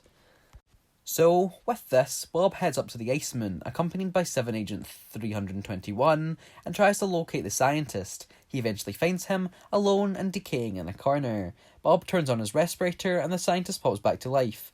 Bob asks him for his help, and he reluctantly says he'll help Bob. They work together to try and find a solution to acquire the 0 shard, and the only way they think this will work is by making some sort of deal with Wanda. However, Bob still has to make up for his previous deal with Wanda, finding Hiyuki Bishida. However, in spite of this, Bob drives all the way to her palace near to Heartstar and sneaks his way in through the gates. He visits Wanda and speaks to her about Doom's request. Wanda's furious that he would try to convince Bob to do this, so she promises Bob that he will get Rosaria back for him, and that Doom would no longer be a bother to him. Later that same evening, once Bob had returned to his home in Heartstar, he gets a visit from Rosaria herself, and she attempts to explain how Wanda saved her. Bob is just relieved that Rosaria is okay. In an empty lot in Heartstar Metropolis since the end of the war, JLK and H have been building a large building for their law practices. JLK and H is a law firm headed by Goodman, Lieber, Kurtzberg and Holloway, hence JLK and H. Jennifer Walters, aka She-Hulk from Reality 616, also works there, and has been moved into Reality Zero after the war. Bob heads into the lobby of the building, after it's been constructed of course, and asks to be represented by them in a trial against the Imagined Order. He is turned away by the faces of the law firm for not being superpowered and or magically inclined. However, Miss Jen Walters has another reason for him. She's already representing one of the IO heads. Bob is instantly taken aback by this. An IO leader represented by one of the best lawyers? How could that be? 2 weeks later, the Seven get a transmission from an old communication line. The scientist is able to decode the message, and oddly enough it's from the Paradigm?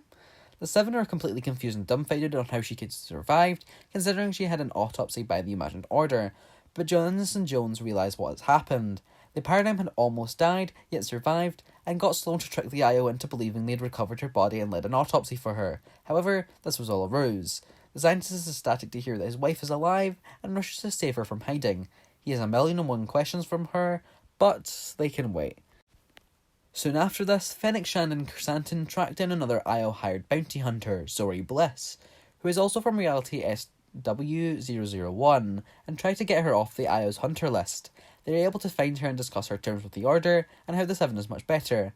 After about an hour of questioning, Zori joins the Seven and joins Fennec's hunter team, which she is slowly assembling.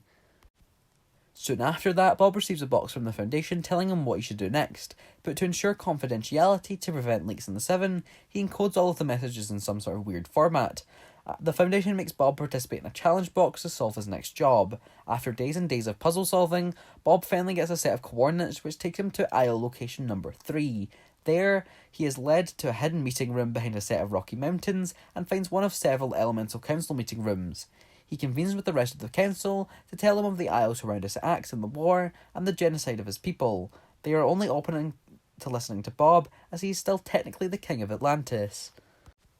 Many weeks later, Bob is contacted by Hirotoshi, telling him to meet up with him, as Hiro has someone that he needs Bob to meet. Upon arriving there, he instantly gets brought to a different reality with Hirotoshi. He looks around and sees the golden halls of Asgard, the home of the mighty Thor, the one who had saved the Atlanteans from their civil war.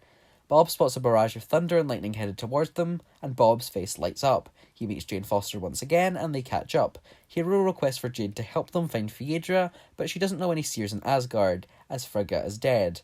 She helps them locate Doctor Strange, who is hiding away in a distant reality parallel to 616. Bob heads there with the help of Lady Sif of Asgard, and Hero returns back to Reality Zero.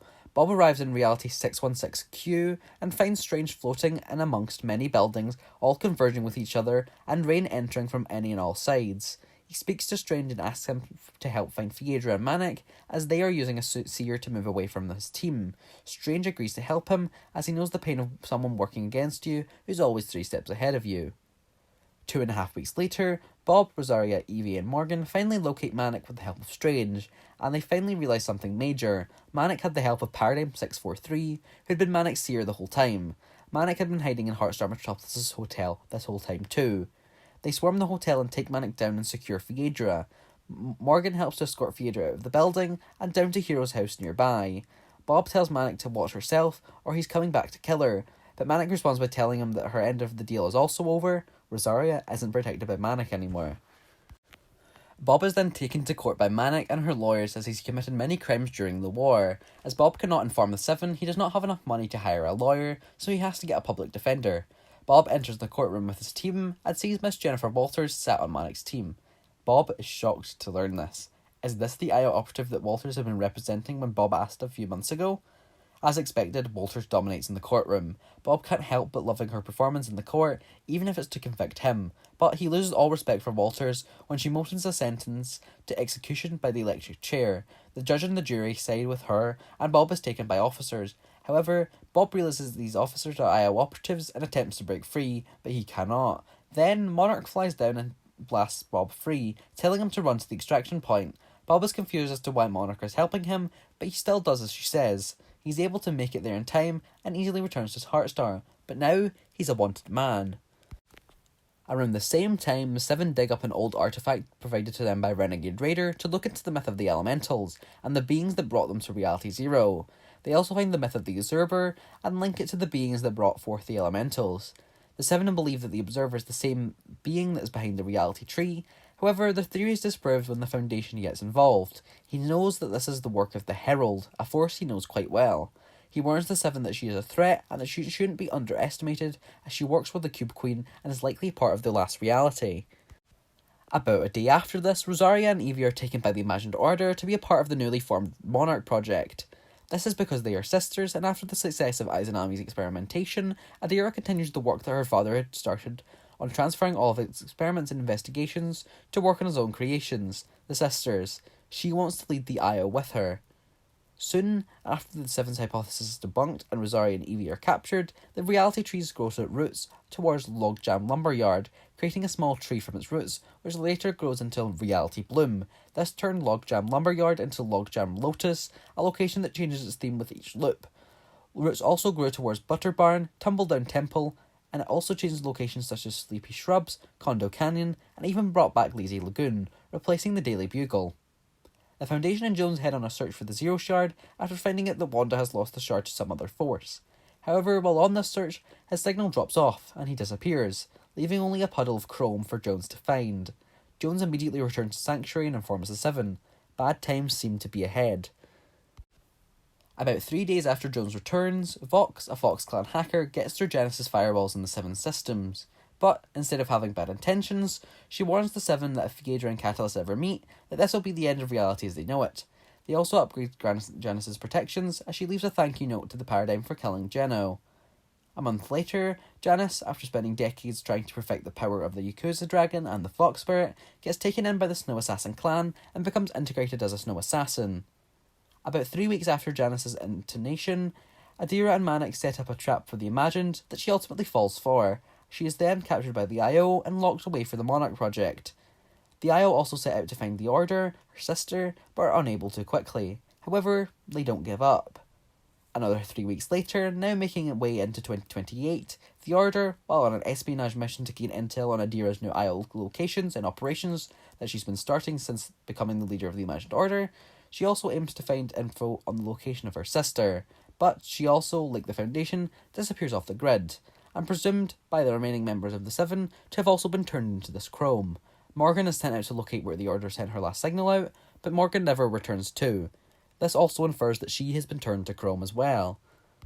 5 weeks later, Evie is reported to have been killed during the IO's Monarch experiments. However, Rosaria's fate is unconfirmed by the Seven at this time, but much later on, they find out that she has died too.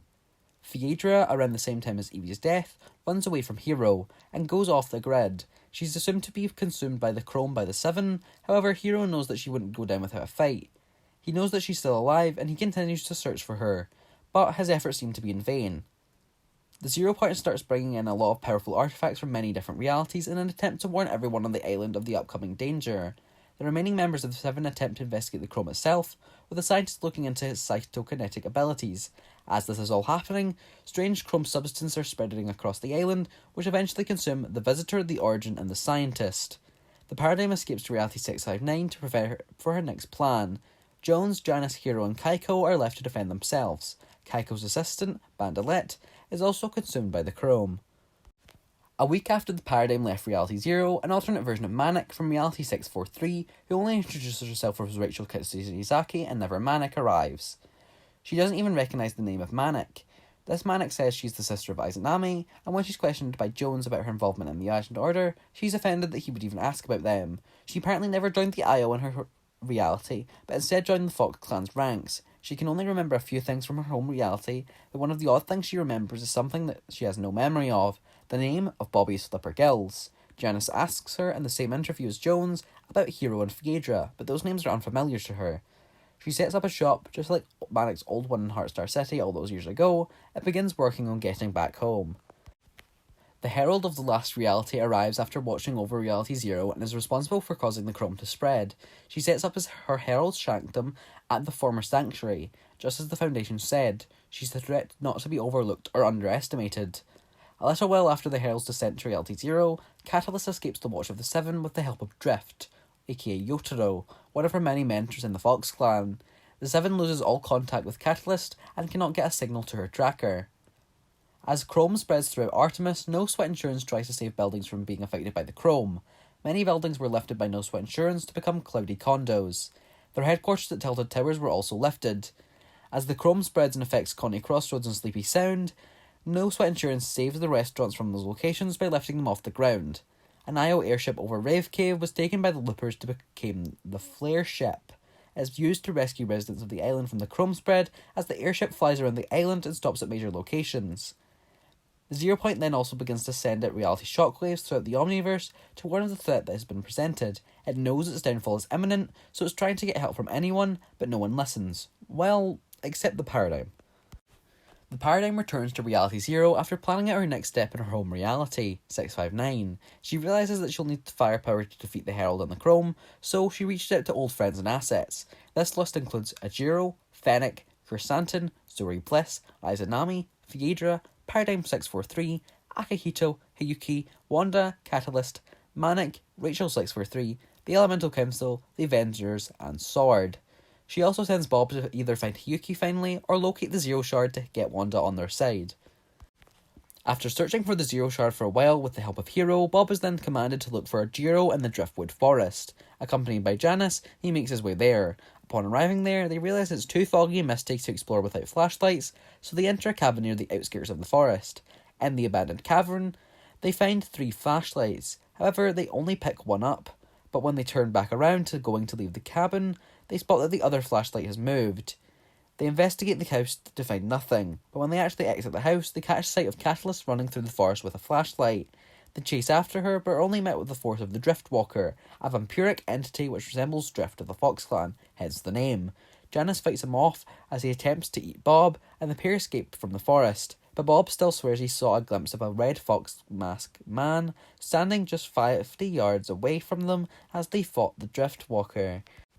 Around the same time as that mission, Wanda finds Raz, still weakened from his time as the Last Reality's warrior, and brings him back to her palace in Sokovia in Reality 616. There, she teaches him the ways of the Yakuza clan to bring out his immense power once again. One day, not long after Raz's training begins, while Wanda is out trying to recover her Zero Shard, Paradigm 643 breaks into the palace of Sokovia and recovers the broken Raz from within it. She returns to Reality Zero with him. She then lets him rest inside her manor, but knows that he's too powerful now, and that she must watch over him, especially if Wanda comes back for him.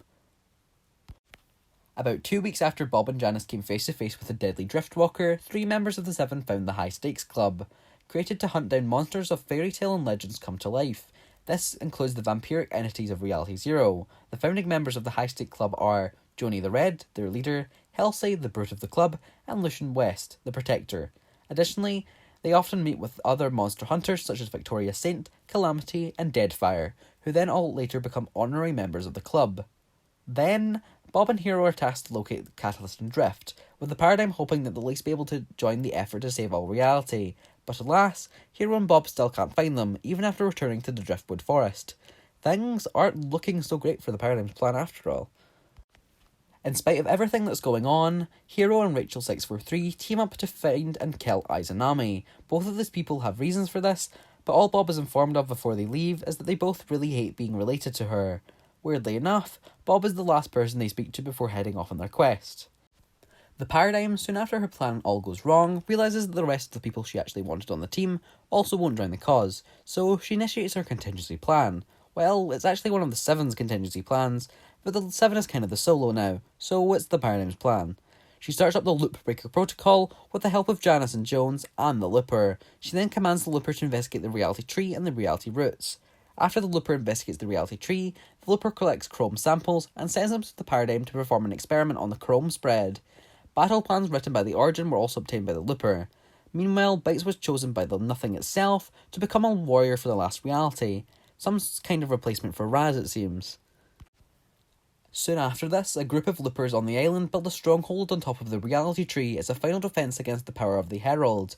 Several chrome vortexes appear, spreading the chrome across the entire island. A final chrome vortex forms near the reality tree, along with the Herald.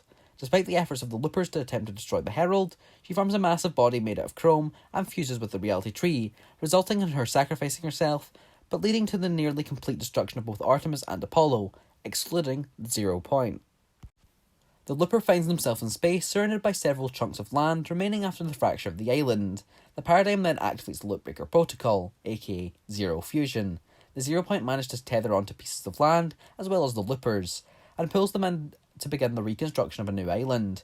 The paradigm is able to gather up enough zero energy to eventually initiate Zero Fusion. The 0 point begins to take up pieces of land and characters from different realities, including Reality 659, the home reality of the paradigm. With enough land, the 0 point fuses all the land together, creating the new island. However, in doing this, the paradigm is potentially lost due to her brave actions, leaving the 7 all gone. Jones and Janice scout out the new island, Asteria, and soon they'll relocate the 7 base in Heartstar Metropolis, which must have been kept during Zero Fusion. They later find the location of the 0 point. It seems to have become petrified. The 0 point is covered in an unbreakable stone-like husk, which surrounds its entire mass. This is peculiar to both Janice and Jones. They've never seen anything like it. Did they break the 0 point? They run tests to see if it's still awake, and it definitely is, but it seems to be recovering, or hiding from its next threat, and the latter is way more likely. A few days after Zero Fusion occurred, the leadership finds a group called the Luminaries, with the sole focus of finding the secret and hidden temples and ruins of the island, which have now been exposed after Zero Fusion. About 3 months later, now creeping into 2029 CE, the Emerald Ronin finalises his Emerald Academy in Heartstar Metropolis City, after his last one was lost to the Zero Fusion. He begins to teach a whole new generation of Yakuza and Fox clan-aligned young people. A couple of weeks after that, Lara Croft, master adventurer and archaeologist, teams up with the Luminaries to try and investigate the disturbances on the outskirts of Heartstar Metropolis. She unearths an old ancient temple and decides to have a look inside. She finds the apparatus, and finds that opening the temple once again, she's turned it on. The roof of the temple disappears, and it rises above the ground onto an island just above the coast of the city. She partakes in further inquiry into the apparatus, and finds that it's already caused an eclipse that night. But she has a very bad feeling about this. She already knows the dangers of the eclipse. Lara spots Stellan's name upon the apparatus murals, so she decides to reach out to him to find out more about the apparatus, but her efforts to contact him soon come to a halt. She cannot find out how to contact Stellan, as he's been absent for so long in Reality Zero, so she tries to reach out to some old contacts, for example, Jones. About a week after Lara's discovery, Friedra is taken once again, but by this time, someone unknown, even to Mannequin Hero. Both the IO and the 7 have no clue who took her, and both factions send out crews to help locate her. Another week passes, and another weird thing happens on the island. Zab, the Nephilim who saved her reality, which is DB309, and from the year 1307 CE, is taken from her home reality and placed in Reality Zero. The 7 find her and realise that she's in a comatose state, and even upon wakening from this, she's disorientated and lost. However, Jones and Janice know they should return to this thread soon for more answers as to the Paradigm's plan. A new week. Again. Feels like deja vu, no? Sloane joins forces with Lara and the Luminaries to look into the apparatus ruins that she was alerted to. She also tries to locate Stellan with Lara, but her efforts amount to nothing. It's been 4 weeks since the apparatus discovery, another odd sighting. Trillionaire Cato Thorne, a giant in the tech industry in Reality 659, travels over to Reality Zero, specifically Heartstar, and builds his new estate and hotel there with guidance from locals, such as Hero, Bob, Kaiko, and Renegade Lynx. The final section. So, that rounds off the storyline for now. Thank you for sticking around for the whole video. Obviously, this will update as we go on, and at the end of all this video will be reposted for the final time, showing off the whole complete story. Anyways, you guys have got a quiz to do, so get preparing. Feel free to watch this multiple times before you do the quiz. That just means you'll have to hear me for even more hours. Anyway, good luck and enjoy the quiz. Remember that there are prizes to be won depending on your placement in the quiz, so you want to do your best, with the added prize, of course, of cash. Now, anyways, that's all for now. Goodbye for now. Good luck.